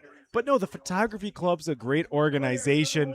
Aiden Robinson does an excellent job on that. Of course, he's one of my Scholastic Bowl players, and it's a great organization. Yep. Well, Ellie, let's see here. What else you want to tell the folks at home about you? I don't know. I really like Princeton. You really like Princeton, yeah. Yeah. Yeah. Okay, let me ask you this here. So, is there any classes that you are taking either next semester or things you have in mind maybe next year or the year after as you go through Princeton High School that you want to take, or things that you might find interesting that you might want to study? I want to continue Spanish. I'm in Spanish 1 right now, and I really think it would be cool to learn a new language. Sure. Do you have Mrs. Sarver for that? No, I have Mr. Rosales. Mr. Rosales. How do you like Mr. Rosales? He's pretty good. He's pretty cool. Well, I think that's awesome that you want to do all 4 years of it. Yes. You get a special ribbon around your when you graduate. I mean, that'd be pretty cool, I think, to have. Yes. So Spanish, okay, cool. Why did you choose Spanish over German? I think Spanish is a more commonly used language kind of in this area. Sure, totally. What is your favorite thing to do outside of PHS? I love spending time with family, especially my cousins. They're just so much fun. Oh yeah, do you have a lot of cousins? I have a decent amount. Oh, cool. Well, I have to ask, are you in any history classes right now? As the resident history teacher here, are you in any history classes right now, or any next semester? Next semester I am. With what class are you taking? World Geography. I Oh, think. with Coach Gonagum? Yes. Yes, you'll enjoy that class. The geographies are a great series, especially the world side of things, because you can kind of put together the big ideas in geography, and then if you want to take regional, it kind of gets in the landforms and what countries where and where's the continents and all that good stuff. Totally. Well, Ellie, let's see here. What are your thoughts here on the back end of the game? Do you think Princeton's got enough gas in the tank to seal the deal here? Heck yeah. Heck yeah, I like that answer. Ellie, if you want here, we'll have you actually, if you want, you can read off our sponsorship list here on Tiger Central Live. Would you like to do that? You start with up here and work your way down. You might have to tell me how to pronounce It's some of okay. it. Do your best, all right? Because I can tell you this, Ellie. I don't know if you were listening earlier. I struggled with this list earlier. It took me about 3 times on the air to get through it, so I'm hoping you have a little bit more luck. Okay. Our sponsors here on Tiger Central Live include Princeton Redi-Crete. Michlig Energy. Integrated Equipment Group. KB Elliott. Yep. Central Bank. Princeton Area Chamber of Commerce. Yepsen Insurance. Beck's Genuine Seed Solution. Princeton Chevy. Bureau County Historical Society. Chapel Hill Golf Course and Event Center. See, there you go. That wasn't so tough, was it, Ellie? It was a little rough, but it's okay. I'll tell you what, if you keep it up here, you're going to take my job up here in the booth, right? And then you'll have to hang out with Norm all night, which, you know what? It's actually a pretty good person to hang out with all night, I think. So he's a good guy. So, Ellie, as we wind down here, I normally I interview a lot of upperclassmen here on Tiger Central Live, and I always ask them if they could give a piece of advice to the freshman version of you, or freshman version of them rather. Yes. And they usually give some nice introspective look over. I wish I tried harder on this. I wish I had done this differently, but obviously you're a freshman, so we really can't do that. So let me ask you this here. If you could learn something from the things you have done so far at PHS, what's the one thing you're taking away so far?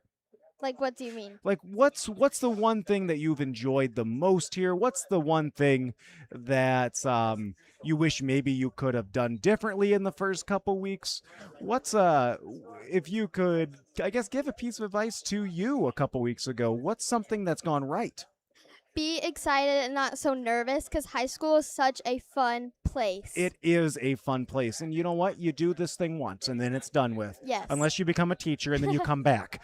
So, you do this thing once. You have to make the most of it. Yes. And I think you're going to have a couple great years here at PHS.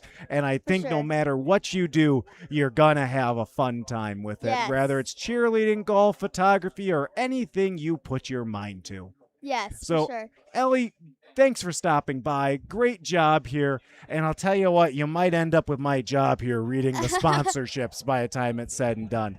Ellie Matlick, everybody, thank you so much for coming up. Thank you. Great job, Ellie. That's fantastic. You too, Ellie. Thank you. Brody, I'm going to give the scoring summary, and if perhaps you can get Schmitty in here, and he will give us a statistical review of the first half. There was no score in the first quarter, but the Tigers got on the board first. Brennan Emmett on a 2-yard run with 11:22 to go in the second quarter. Clevenger's kick made it 7-0. The big running back, Eli Boswell, a 50-yard run just seconds later for Mercer County. Link with the kick. We're tied up at 7. Reese Pearson with 6:23 to go before halftime. A 14-yard touchdown run. Clevenger's kick good. Princeton leads 14-7. A minute 54 to go before halftime. Braden Smith with a 44-yard touchdown catch. Link with the kick. And that made it 14-14. And then with just 55 seconds to go before halftime, it was Reese Pearson, his second touchdown of the night. This one from 38 yards. Clevenger's kick was good. And Princeton scored their 21st point of the night, which is where things stand. They lead 21-14 as we go to Schmitty for some halftime stats. Yeah, for sure, Norm. Starting out for the Golden Eagles, number 8, Cannon Link, is 2 for 3 for 61 yards in the air. Both of those passes going to number 23, Braden Smith. He's got 61 yards receiving. Their leading rusher is number 44, Eli Boswell, only because he had that long carry for 50 yards. He's got 7 carries for 71 yards and a touchdown. Other than that, they got a handful of guys. Number 30 has Coster has 20 yards rushing, and number 22, Livermore, has 11 yards rushing. On the ground, they have 7 first downs overall. Pretty much penalty-free for the most part. I think they had 1 penalty in the first half, but it was declined by the Tigers.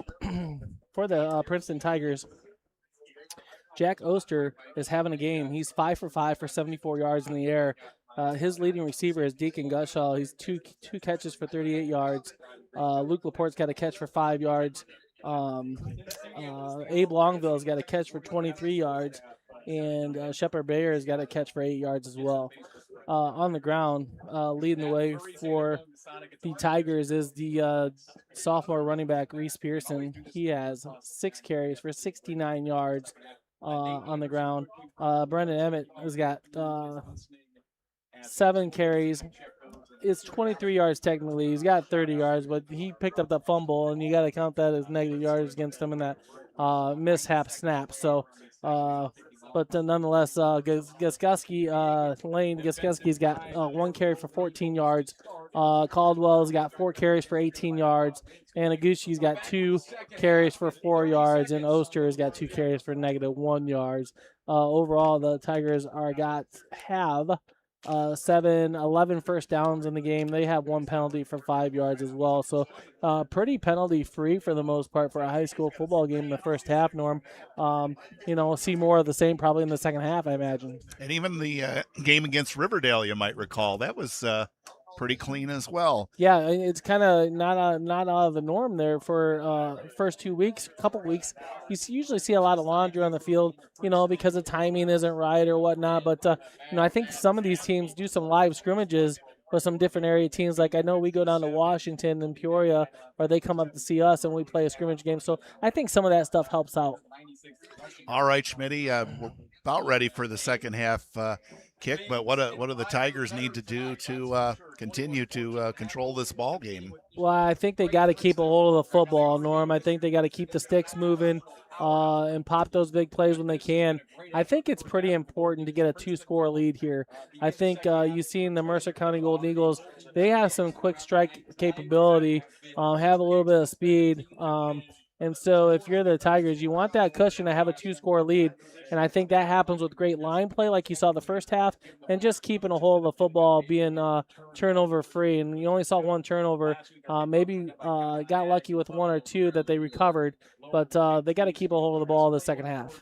And, of course, Eli Boswell, their star running back, was hurt in the first half. It'll be interesting to see once they take possession again whether or not he is back in the game. He's currently on the sideline and does not have a helmet. But he's jumping up and down, so he might be ready to go. All right, well, we'll watch that closely. As you mentioned, the Tigers will receive the opening kickoff here in the third quarter, leading 21-14. Boswell's just a sophomore, too. That's incredible. He's going to be a load in the next couple of years. Without a doubt. Cannon Link to kick off.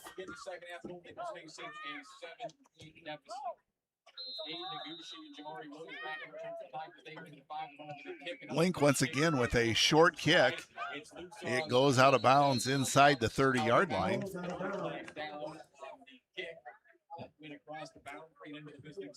Tigers will have an option on what they want to do here.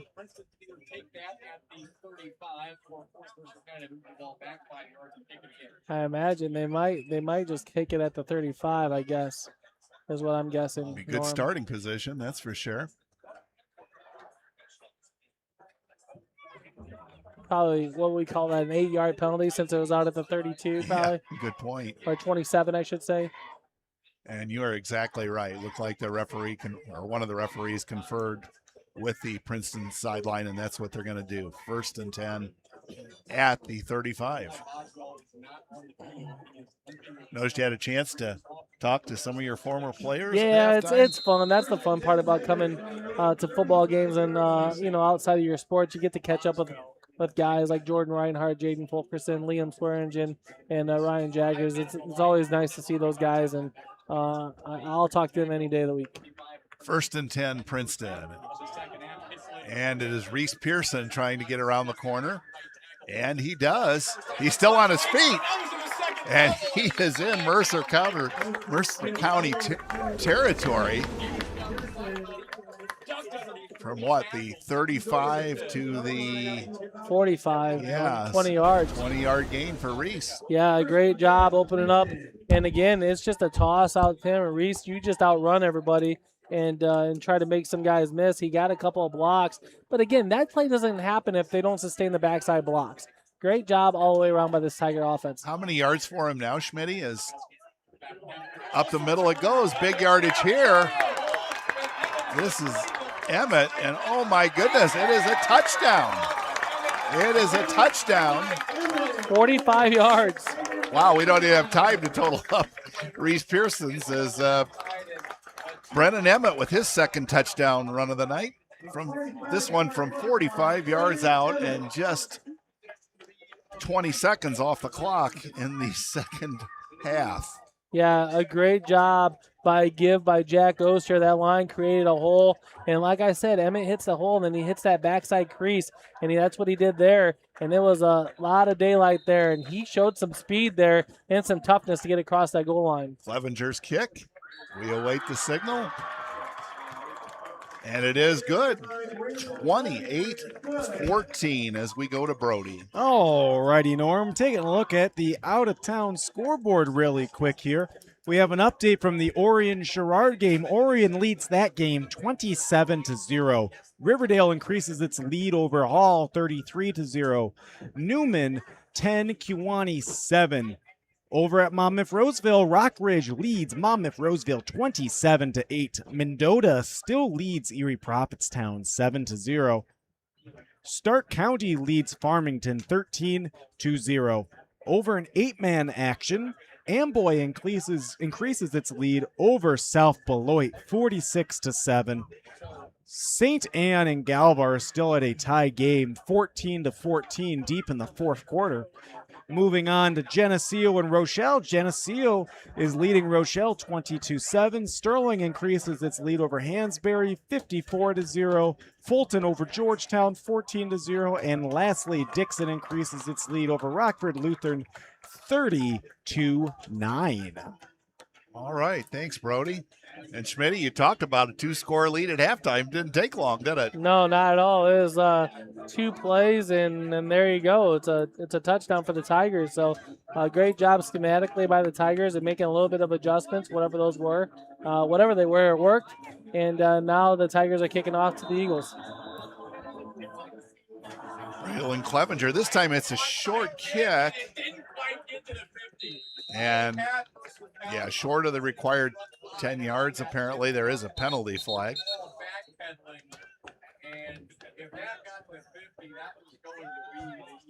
Yeah, that was another play by Braylon Clevenger. Just couldn't get that ball to get over the 50. It's a legal touching by the Tigers, where I think the Golden Eagles will take it right there on the 49-yard line of the Tigers. But Clevenger almost had another one there. Just had to kick it just a touch harder, or the Tigers had to be a little bit more patient to touch the ball.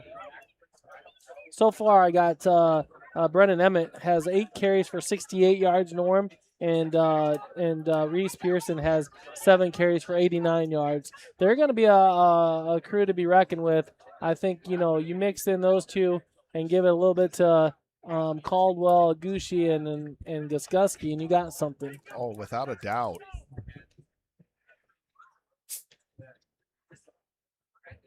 Talking to the Mercer County sideline, and just as you suspected, Schmitty, that's exactly what they're going to do. Take Man, the if the Tigers would have got that, Norm, and punched it down again, I mean, we would have been off to the races, you know it? As it is, the Golden Eagles do have a short field to work with. We'll see if they can take advantage of that. It appears Boswell is back in the game. In fact, he gets the carry, and right up the middle he goes for around 6 or 7. Yeah, he's another one that he runs kind of like Brennan Emmett does. Just has a low sense of gravity and runs hard, hits the hole, and all of his momentum carries him forward every single time. He's got 6 yards on that carry alone, and that brings him up to 77 yards on the game. 2nd and 4 for the Golden Eagles. Penalty flags flying. Well, what happens, Norm, is when the center and the quarterback ain't on the same page and the center doesn't snap it and everybody else goes forward, it's probably the center's fault.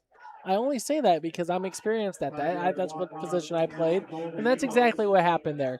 Everyone knew the cadence, what the number was called on 1 or 2 or the first call or whatever it was, except for the center. It's kind of important for the center to know that too. 2nd down and 9. You're exactly right. And see if the Golden Eagles can overcome that penalty. And they sure can. A huge run. Looked like for a moment it might go the distance. Livermore on the carry for a 1st down. And Bryce Cochran there to make that touchdown saving tackle. And we'll give him 15 yards on the play by Livermore. First and 10 for the Golden Eagles at the Tiger 33. Princeton leading 28-14, 10:25 and counting. Third period. Boswell up the middle. And there's one of those cases, Smitty, not that the Tigers had a choice, but the tackle gave him a couple of extra yards. Yeah, Laporte was coming from the backside, and I mean, you just had to make the tackle, but again, it carried him forward 2 yards. But that time you really had no choice. Yeah, he didn't have a choice. You're exactly right. Second down and 5 coming up. So a big drive for Mercer County, and so far so good for the Golden Eagles. Second man through, that's Kester, and he is going to lose yardage. Deacon Gutshaw there at the defensive end position meets him very rudely and brings him down. And Boswell kind of come up limping again. What's Link throwing the football, Schmitty? Link is 2 for 3 for 61 yards. All right, well, we'll see if they go to the air here on 3rd and 7. Link is back to throw. He's under heavy pressure, gets rid of it, and the pass is incomplete. Somehow, some way, the Tigers have got to get on the same page. There's always a receiver open, and it's somebody from the linebacker position or the safety position's got to cover them up as there's a running back free from the opposite side almost every single time. Somebody's got to know what's going on. You got to communicate back there. If it's a zone, and pass them off to each other. If it's man, it's your man. 4th down and 7. Link under heavy pressure, and he is knocked out of bounds. Nowhere. Deacon Gutshaw, sorry, Norm. No. I get a little excited. Deacon Gutshaw and Gabe Heaton there with the stop with the quarterback stack right there. And, man, those two were just all over it. Deacon Gutshaw is having a great offensive game and a great defensive game. Gabe Heaton's a name that you keep mentioning over and over and over again. And Link, not his fault. He just had no chance whatsoever. Correct. 9:06 to go, third quarter. Tigers up 28-14. So just with the doctor order, right, Norm? You get the ball, you score on 2 possessions. You miss on the onside kick, but yet you sustain a 4th down turnover on downs, and now the Tigers got the ball back. Oster under center. Up the middle it goes. Big yardage here into Golden Eagle territory. That's Emmett on the carry. 26-yard carry right there for Brennan Emmett. And I'm telling you, that line's doing a great job, but Emmett is doing a good job of attacking the hole, and he's making those creases, and that's making all the difference of the world. This is what this offense is supposed to do. And now, all of a sudden, if you key on Emmett, that's when Jack can pull the ball out and get him himself. But as long as that hole's open, you just keep giving it to Emmett. 1st and 10 Tigers at the Golden Eagles 43. And this play's going for big yardage, and now fumbled, still fumbled, and recovered, and it is a touchdown. You cannot make that up. That's a 42-yard touchdown. Here it is, Caldwell cuts. Oh, he gets the ball knocked out, fumbles it again, picks it up, and he gets the touchdown for a 42-yard scamper. That was brought to you by Princeton Redi-Crete, and we like to see those replays over and over and over again. Caleb Caldwell. That'll be the highlight that makes it to Channel 6 tonight. Just that. I could hear Chris Berman on that, couldn't you, Schmitty? Whoop, whoop, whoop. How many yards are we going to give Caleb on that one? 42. Clevenger's kick. Wait for the signal, and it is good. There's a flag down. I don't know what's going on. You know what? They might take the point off the board and go for 2 here. If it's against the Golden Eagles, pay attention to this.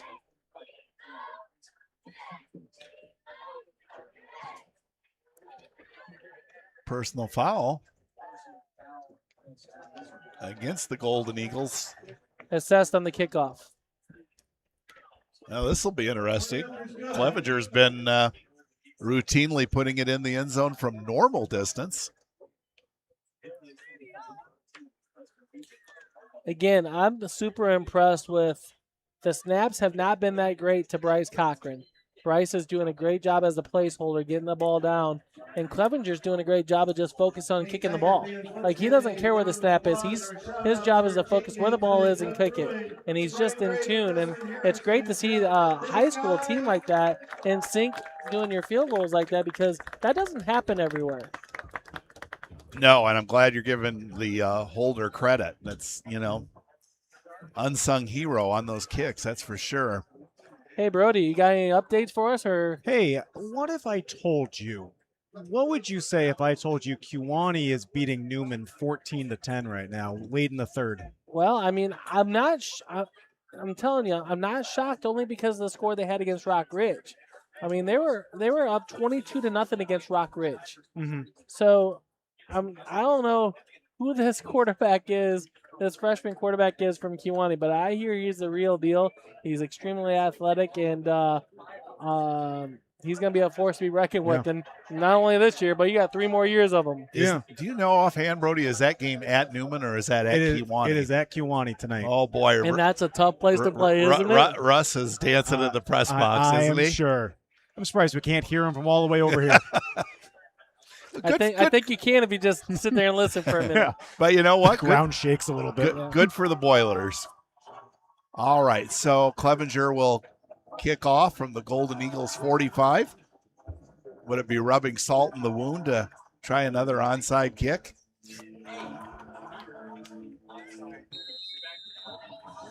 He's very good at it. Nope. Going to kick it into the end zone. It'll be a touchback, 1st and 10. Golden Eagles. So it's very important for the Tigers not to be complacent here. Stick to your game plan. Read your keys on the defensive end. Don't let give up the big explosive plays like you talked about earlier, Norm. And just read your keys and look at the big blue rush. We got packed stands tonight, Norm. That's great, fantastic. Cheerleaders, shout out to them. Just an all-around great home opener at Bryant Field here tonight. And kudos to our production staff. Of course, Steve Wharton, our producer-director, Steve Gray, sophomore Alex Perry, and also Om Patel on cameras. Great job. Boswell on the carry, and he will gain about 5 on that one. Yeah, that guy is an animal. He's only a sophomore, folks, and remember that name for a couple more years. Eli Boswell. He's built like a football player, plays like a football player, and he's going to be a good one. As you said, only a sophomore. 2nd down and 5 for the Golden Eagles.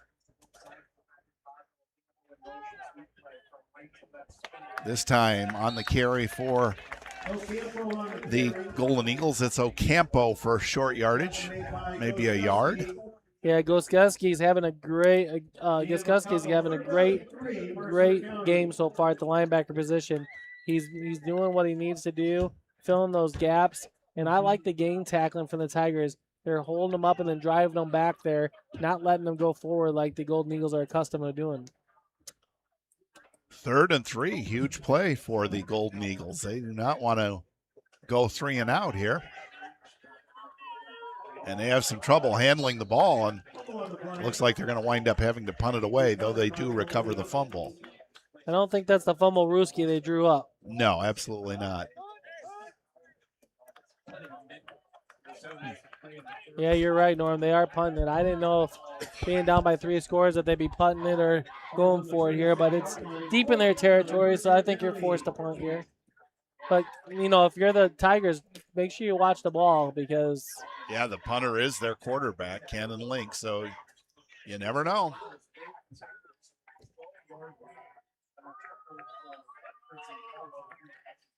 Well, Link's going to boot it away. A high kick. Tigers are going to let it go, and it goes out of bounds at the 49-yard line of Princeton. as we go to Brody. All righty, taking a look at the Outtown scoreboard. Includes Orion over Sherrard 27-0, Riverdale over Hall 33-0, Kewanee over Newman 14-10, Rockridge over Monmouth Roseville 27-8. Anawan over Abington Avon 14-7. Stark County over Farmington 13-0. In 8-man action, Amboy Lamoille, Ohio 46 over South Beloit with 7. Polo 28, Cambridge 6. Additionally, Geneseo over Rochelle 22-7. Sterling 54-0 over Hansberry. Fulton over Georgetown 20-14. Dixon increases its lead over Rockford Lutheran 48-9. And then lastly, in a final, Galva comes out on top over St. Anne 22-14. Boy, that one had been close all night, hadn't it? So the Wildcats, Galva with the win, as Tigers not able to net much on first down. We'll bring up second down. The scoreboard says 9. So, but it's a long 9. Long 9.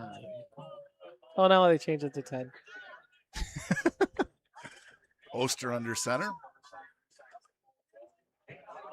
Oh, a fumble, but it's Caldwell. That's kind of his play. Good gain for Caleb. Caleb, hang on to the ball, please. That might cost you one of these times. Just please hang on to the ball. Maybe get rid of the gloves. I don't know what's going on. But at least he's good at picking up his own fumbles. Right? This is true. You're going to drop it, at least pick it. I'll tell you what, I imagine tonight's no exception. The grass, once it gets past about 7 o'clock, it's like it rained a half an inch. It gets really wet this time of year. Third down and 2. Up the middle it goes. Going to be very close to a first down, depending on the mark.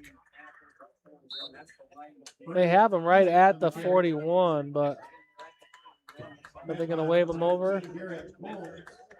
They gave him enough for the first down, so Brennan Emmett knocking on the door for 100.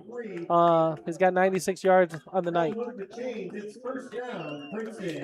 Tigers' 5th first down of the third quarter, so with 4:30 to go in this contest and ticking, it's pretty good third quarter for the Tigers. Without a doubt. Definitely in the driver's seat.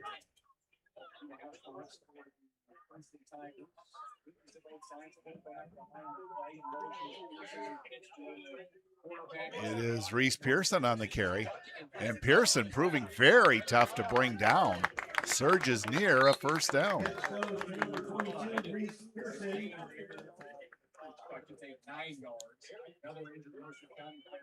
And it's a race to who gets to 100 between Reese and Brennan, as Brennan Emmett's got 96 yards and now Reese Pearson's got 98 yards. And we're still in the third period, so most impressive.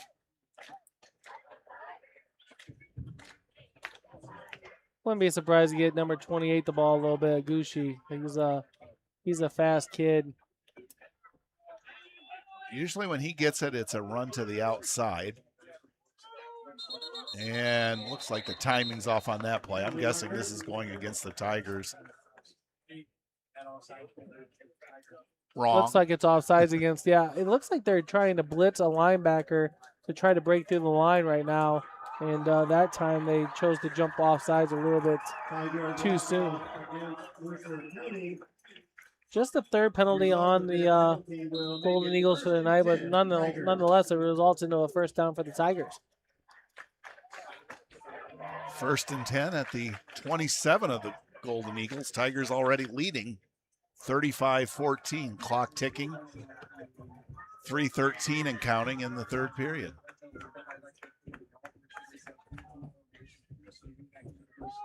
Oster back to throw. He's got time. Lets it go, and the pass is incomplete.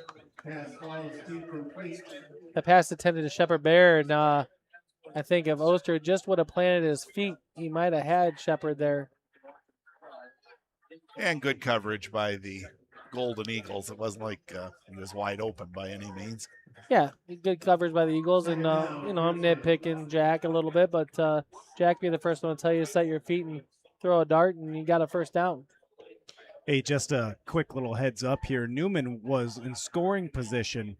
Kewanee held them off. Newman went to kick the ball, and then it was a blocked field goal. Oh. So it is still 14-10 down in Kewanee. Thanks, Brody. Most interesting as the Tigers with big yardage on this play. And that is Emmett on the carry, so he is more than past that 100-yard mark.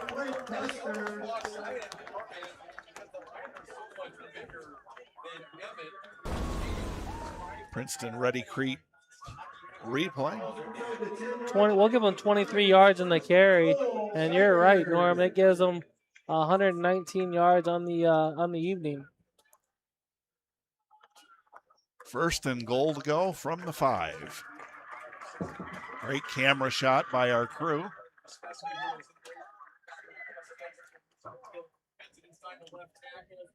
Tigers near the touchdown. Gusky there with the carry. We'll give them 4 yards in the carry, bringing out 2nd down and 1. On the 1. Second and goal from the 1 are the Tigers. Will be under 2 minutes to go in the third quarter by the time the Tigers snap this one.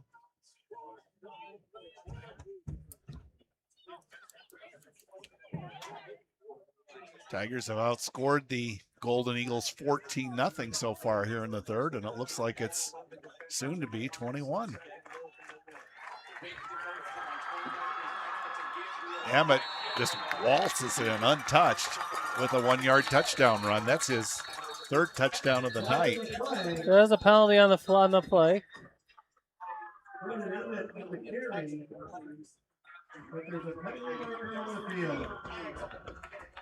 Sometimes when I'm not saying that's what happened, but sometimes when a running back runs through that clear, it's because of a hold. But they're sending everybody to the sidelines, so I don't know what's going on.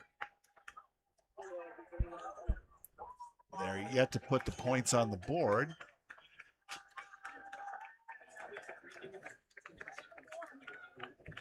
So, folks, we're waiting just like you are to see what the determination is. It's a big conference, so I'm thinking they're probably trying to determine if the touchdown is good or you got to replay the down or what the penalty is, how they assess that penalty.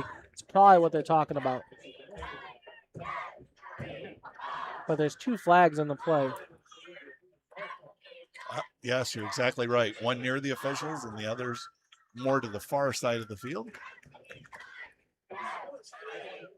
Personal foul face mask against the Golden Eagles. So the touchdown would be good. And now they're trying to say, do you want that on the extra point maybe? I don't know.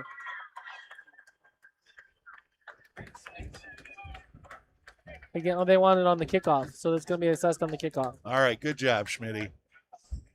So currently it's 41-14 Princeton. But you saw that hole, like that hole was just crazy big by that offensive line. They're just washing people downhill, and Emmett is just doing a great job of finding that, right, cutting back right from the get-go. It's just a like, I don't know, harmony and music. Not even music teacher, Mr. Crawford. You're welcome. Brennan Emmett's 3rd touchdown of the night. It's that music appreciation class, isn't it? There you go. And I appreciate it.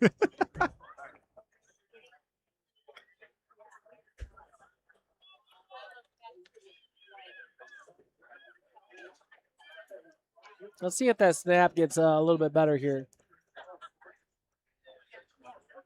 I have to say it's probably got something to do with the dew on the football a little bit too.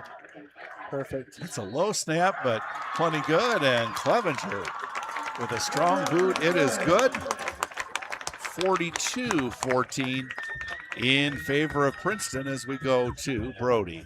Continuing with our coverage on the out-of-town scoreboard, Orion still leads Sherrard 27-0. Riverdale over Hall 33-0. Kewanee over Newman 14-10. Rock Ridge increases its lead over Monmouth Roseville 41-8. Anawan Weathersfield over Abington Avon 14-7. Additionally, Stark County increases its lead over Farmington 13-0. Wheaton Academy is leading LP 16-6. Additionally, Amboy Lamoille, Ohio increases its lead over South Beloit 54-7. Polo over Cambridge 28-6. Additionally, Geneseo over Rochelle 20-7. Sterling 54, Hansberry 0. Fulton 20, Georgetown 14. Dixon 48, Rockford Luther 9. And in the final score, Galva takes the win tonight over St. Anne 22-14. Yeah, you mentioned Orient shutting out Sherrard. Yeah. And Sherrard's last game of the season. Yep. Creating some havoc for schedule makers, especially Princeton. We're, I think, desperately searching for a Week 5 opponent. And yep, nothing's been confirmed yet or anything. We are still looking. That is our next scheduled broadcast, but whether or not, well, it won't be Sherrard, that's for sure, but whether or not we'll have a game that night, to be determined. So like Schmitty said, the Tigers take the penalty and will kick off from the 45.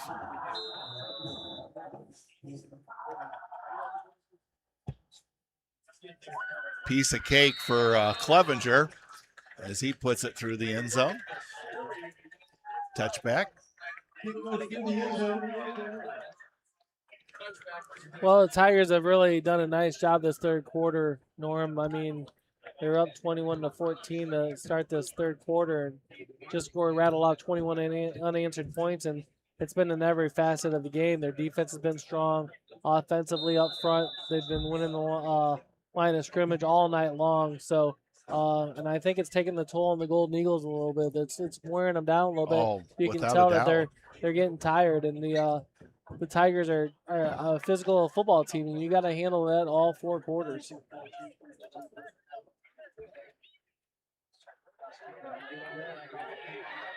Link on the carry. Boy, he's showing some good speed getting to the outside. And he's got a first down out to the 35-yard line. Yeah, gained 15 yards on the play. Puts him in positive yardage, but that was a naked bootleg. And what I mean by naked bootleg is you fake it and there's nobody there to protect you. So it's just you, and you got to try to either have a lot of running room to run, or it's just you trying to make a one-on-one miss. And there was nobody there for the Tigers. They all bit for the fake, and a good execution by a play called by the Golden Eagles. Tigers on the road next week against Newman, and as Brody has noted, at least at this point, Kewanee leading Newman. That's Boswell. Look at how powerful he is. Not that this is a huge gain, but he definitely gained extra with his superior effort. Well, Goskuski was in the hole. He just didn't wrap up. He just was too high. And if you're going to get high on Boswell, he's just going to toss you like a rag doll. And he just bounced off of him. And Boswell, I'm telling you, he's a force to be reckoned with. He's got 91 yards on the night. But, man, is he tough to bring down. 2nd and 4. Livermore on the carry. Short yardage there, maybe a yard.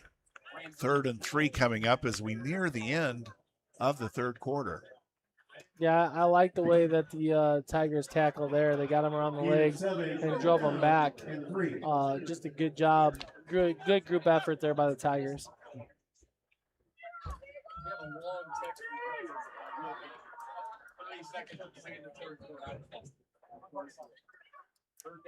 Will we see Mr. Boswell here? No, they go to the outside. It's Custer, and he's going to come up short of the first down.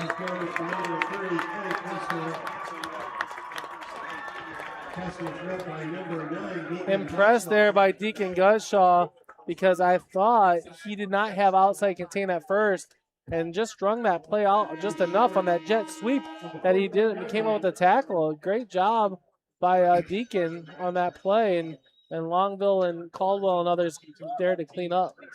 All right, well, that's the end of 3. 42-14, Princeton in the lead as we go to Brody. We want to thank our sponsors here on Tiger Central Live, and they include our replay partner, Princeton Redi-Crete, our spotlight partners, Michlig Energy, Integrated Equipment Group, KB Elliott, Central Bank, Princeton Area Chamber of Commerce, Yepsen Insurance, Beck's, Genuine Seed Solutions, Princeton Chevy, and then our community partners, the Bureau County Historical Society, and of course, Chapel Hill Golf Course and Advent Center.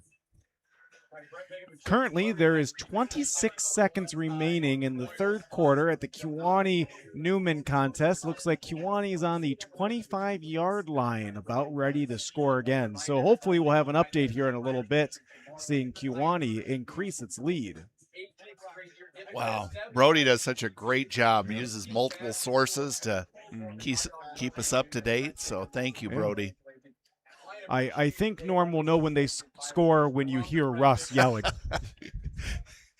Well, no chance of a punt here by Mercer County. It's at this point, you got to go for it. 4th and 2. Boswell on the carry, and he just surges ahead, and he has the first down. Yeah, if you got number 44 on your team and you got any kind of short yardage you want to get a first down on, you might as well just hand it on that gentleman there, because he's not going to get tackled behind the line of scrimmage the way he runs. Yeah, hurt in the first half, but he is showing no ill effects whatsoever. Just their third first down in the second half. 1st and 10, Golden Eagles at their own 48. Counter play, good reaction by Princeton. Yeah, I guess Gusky, they're just a great job of staying home. I mean, on a counter play like that, that's your job, is just to stay home. Ocampo on the carry. 2nd down and 8. You got to show great discipline on that, because it's such a misdirection play, Norm. You know, you fake it one way and it's a long developing play, and your initial reaction is just to go to that strong side, but you stay home, make that tackle. Lane certainly did it in excellent fashion. There's Boswell surging ahead once again. About another 5 yards on the carry. Yeah, Deacon Gutshaw just missed that tackle, and he was pretty frustrated about it with himself on that, as it just slipped through his arms. But Noah Gutshaw, his cousin, was there to clean up Deacon's mess, as he would tell him. Hey, just a heads up on the Kewanee contest here. Kewanee fumbled the ball. Newman recovered. We're moving into the 4th. Oh, my. And still what, Brody? Is it a 4-point game? 4-point game. Wow.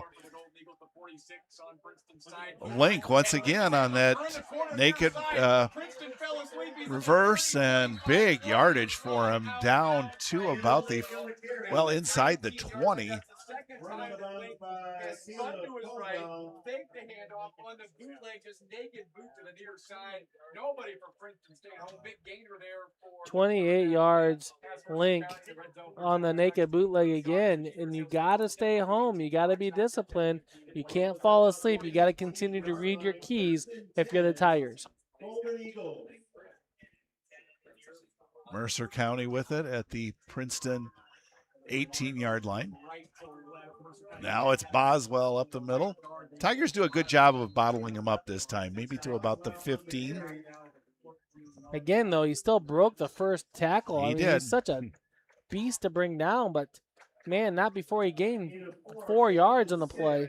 I mean, you think he did a nice job on sustaining him, but, you know, truth be told, he's gaining 4 yards on the play. Yeah, that initial hit, and yet he continues to surge ahead. 2nd down and 6. He's got 103 yards on the night.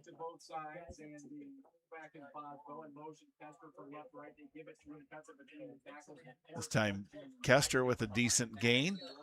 Short of the first down, but it should set the Golden Eagles up pretty well. 3rd and 1 coming up.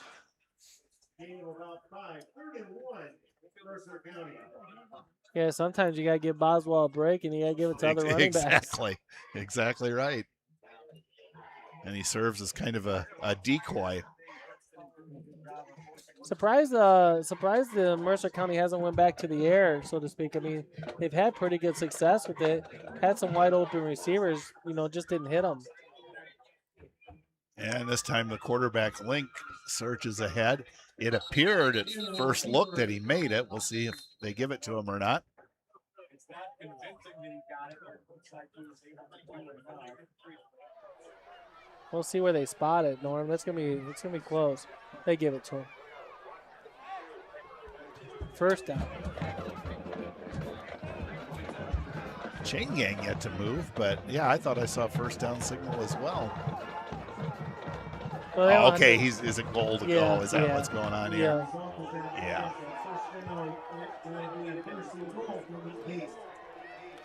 Ball spotted at the 8-yard line. 42-14 Princeton.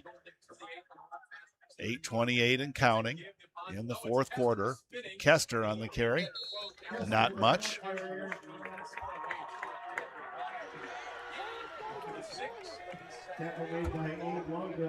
Longville there with the tackle. You're going to see probably a heavy dose of Mr. Boswell.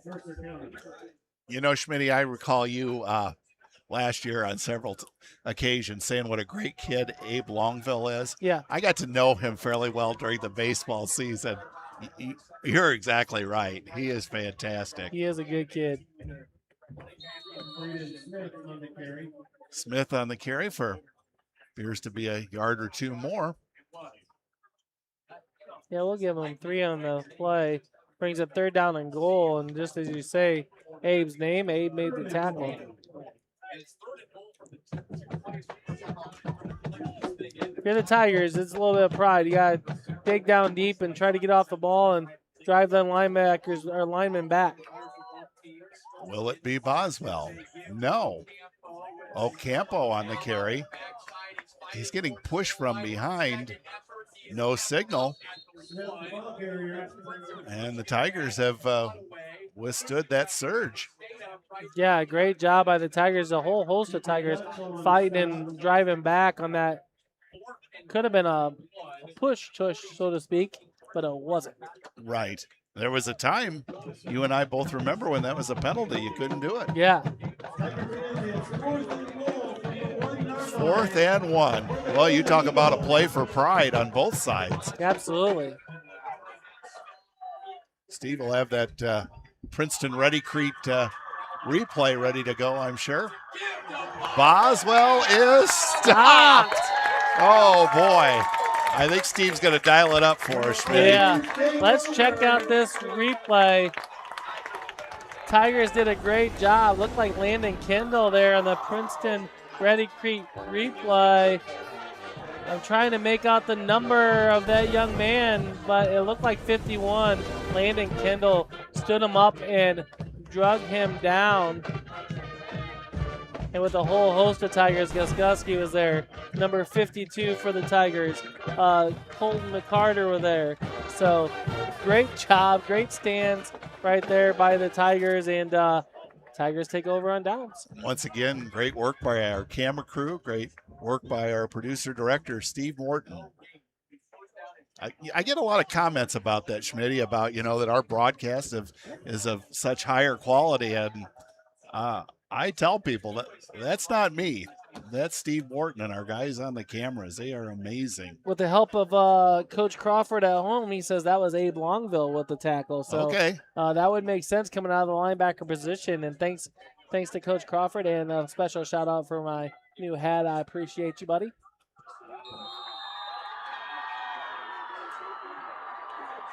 First and 10, Princeton at the 1.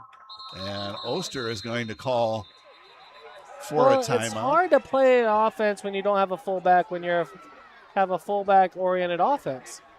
And so there's no fullback. Jack saw there's no fullback and quickly that's called okay. timeout. Everybody could use a rest, but we are going to put Brody to work.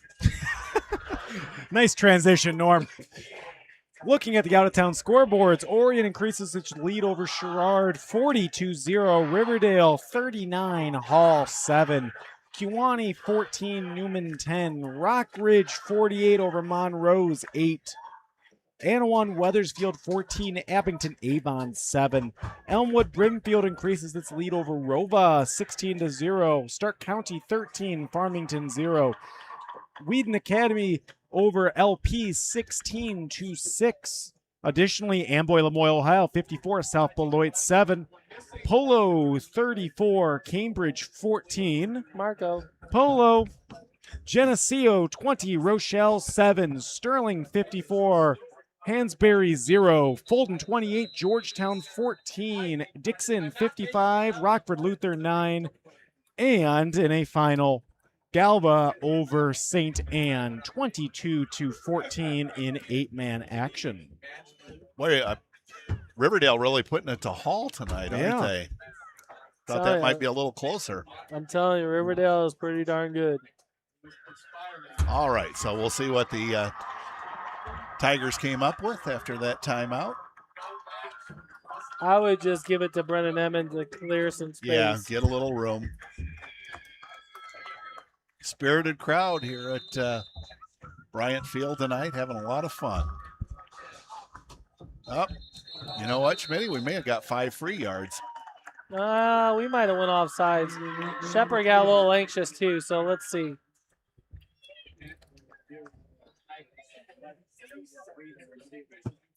You're right. I mean, it's up for grabs. Let's see what the call is. It is against the Golden Eagles. Shepard's like, thank goodness. 5-yard walk-off against Mercer County.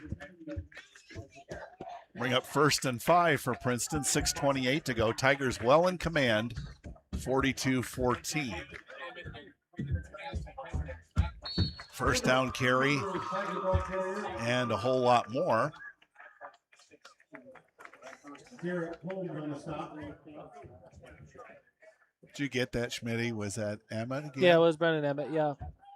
So his... I'm going to give him 10 yards on that carry. Where's he at? I know he's on the other side of 100 yards. Yeah, he's got 130 right now. Wow.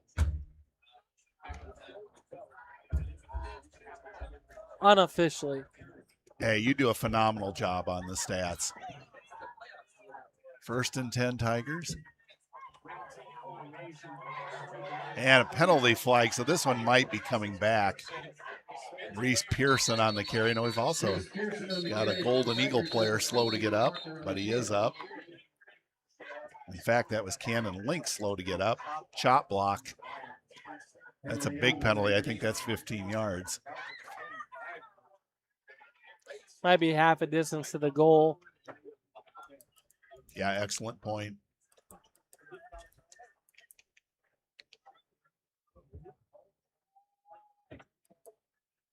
And the reason why that penalty is in play is because it's to keep from everybody getting hurt. It's to protect the players on the field. That's why they call legal chop block. Yeah, it looks like 7 yards probably. Just the Tigers' second penalty of the night. So big picture, Coach Pearson will take that. Maybe he didn't like that penalty, but 2 penalties. Excellent. 1st and about 18 for Princeton.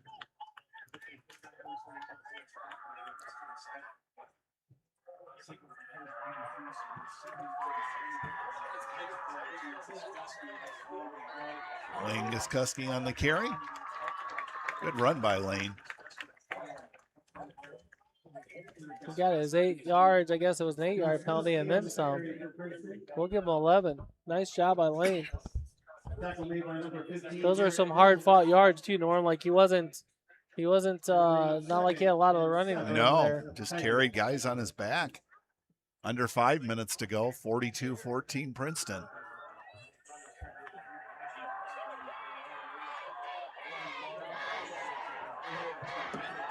Emmett up the middle, big yardage, 1st down and more.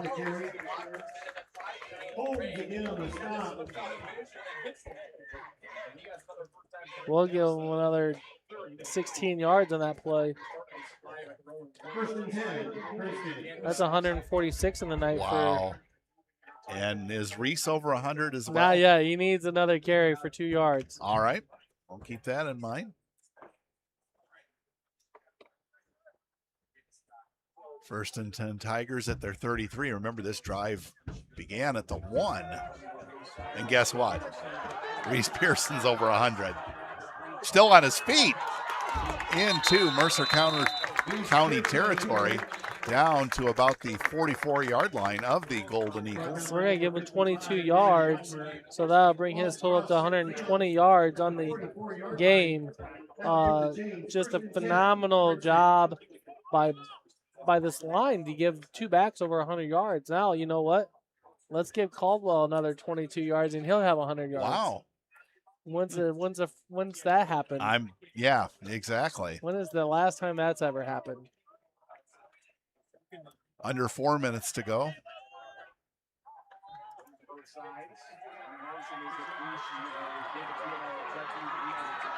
Aguchi to the outside. He's got a lot of room. First down and a whole lot more. Again, it's just that jet sweep, Norm, and Aguchi's so fast that he gained 16 yards at a blink of an eye before he's pulled out of bounds. And so many weapons from the Tigers tonight. Great job again by the line blocking up front to sustain that outside runs to happen. First and 10 Princeton at the Golden Eagle 27. Caleb Caldwell. Nice gain on first down. Took a hard hit, but we'll give him 10 yards. I'll bring him up to 88 yards on the evening. So he needs 12 more to get to 100. And I wonder if Coach Pearson knows that. Probably will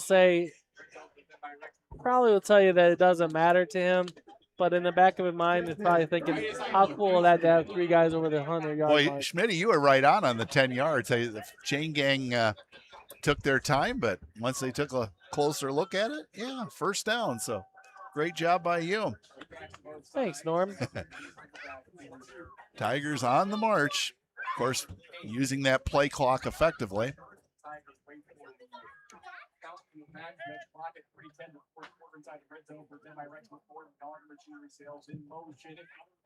Now this is Reese Pearson.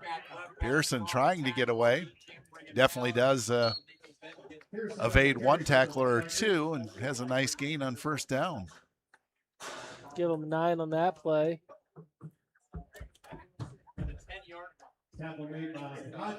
Tigers down to the 10 as 2:40 and counting to go in the game. Tigers leading 42-14.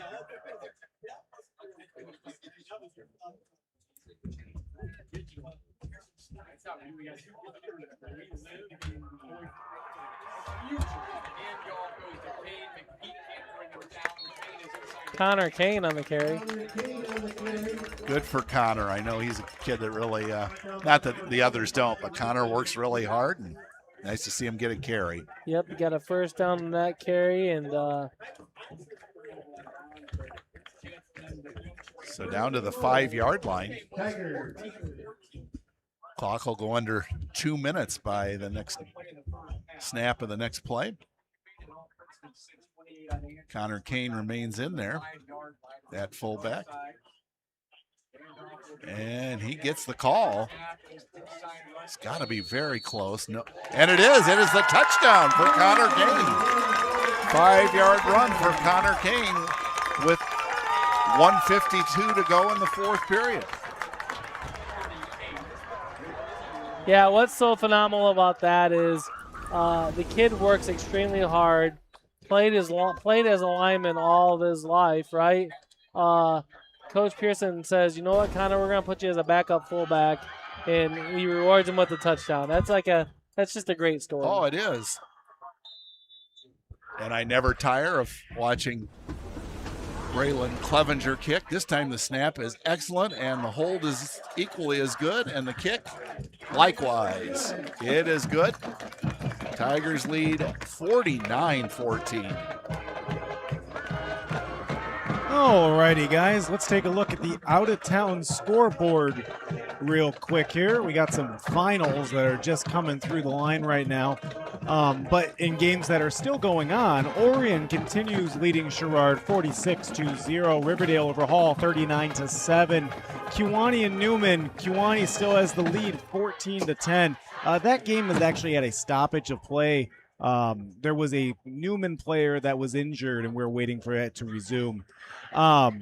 Rockridge over Monmouth Roseville 48-8. Erie Prophetstown over Mendota 27-7. Anawan Weathersfield 14 over Abington Avon to 7. Elmwood Brimfield 16. Rova 0.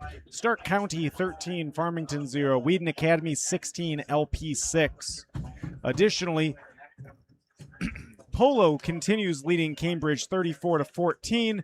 Rochelle has came back in the Geneseo contest 21-20 over Geneseo. In a final here, Sterling over Hansberry 54-14. Also in a final, Fulton over Georgetown 28-14. In a final, Dixon over Rockford Lutheran 62-9. Morrison falls tonight to Wilmington 48-0. Additionally, in a final, Byron over Rock Falls 52-7. Amboy Lamoille, Ohio 70 over South Beloit in a final. And lastly, Galva and St. Anne. Galva wins 22-14. Thanks, Brody, and we'll probably catch you one more time before we go off the air tonight. As Clevenger with a kick that will be returned. And the Golden Eagles with a big return. In fact, Clevenger's going to have to make the tackle, and he does. I'm telling you, Clevenger is not just a kicker. Like, he's built like a linebacker. He's got good speed. He's a soccer player. He's physical, and he's athletic. And so that does not shock me that he made that tackle. He was the last man remaining, or it wouldn't have happened. Brody, I was listening closely to you give those scores.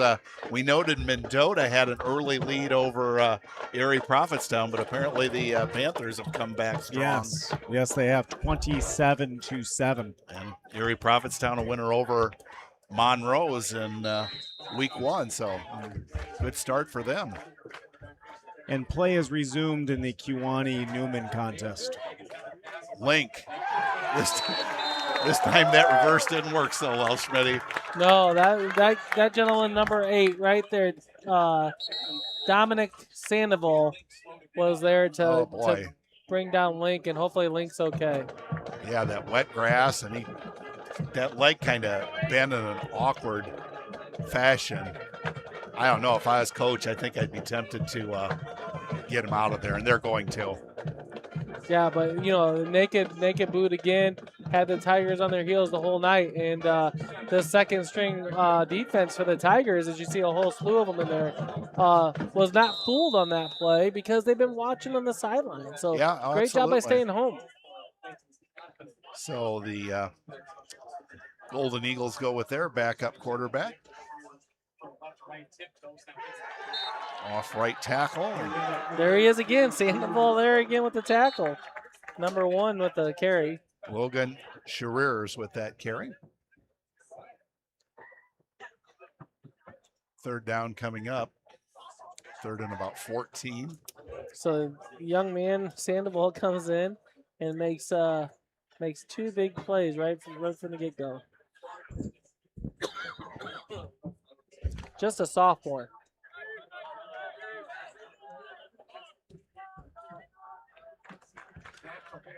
Up the middle it goes, and good yardage on that one for Mercer County. Livermore on the carry.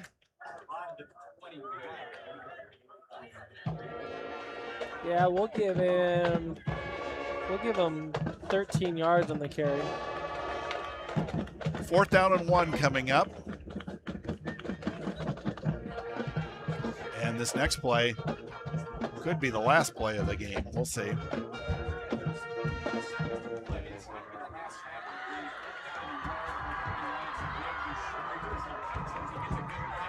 It will be a first down.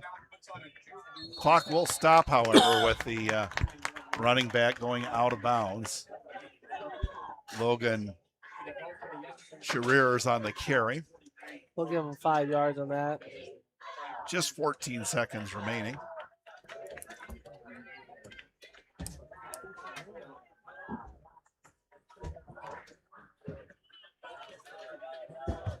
Well, you'd think if they keep them inbounds, this will be the last play of the game.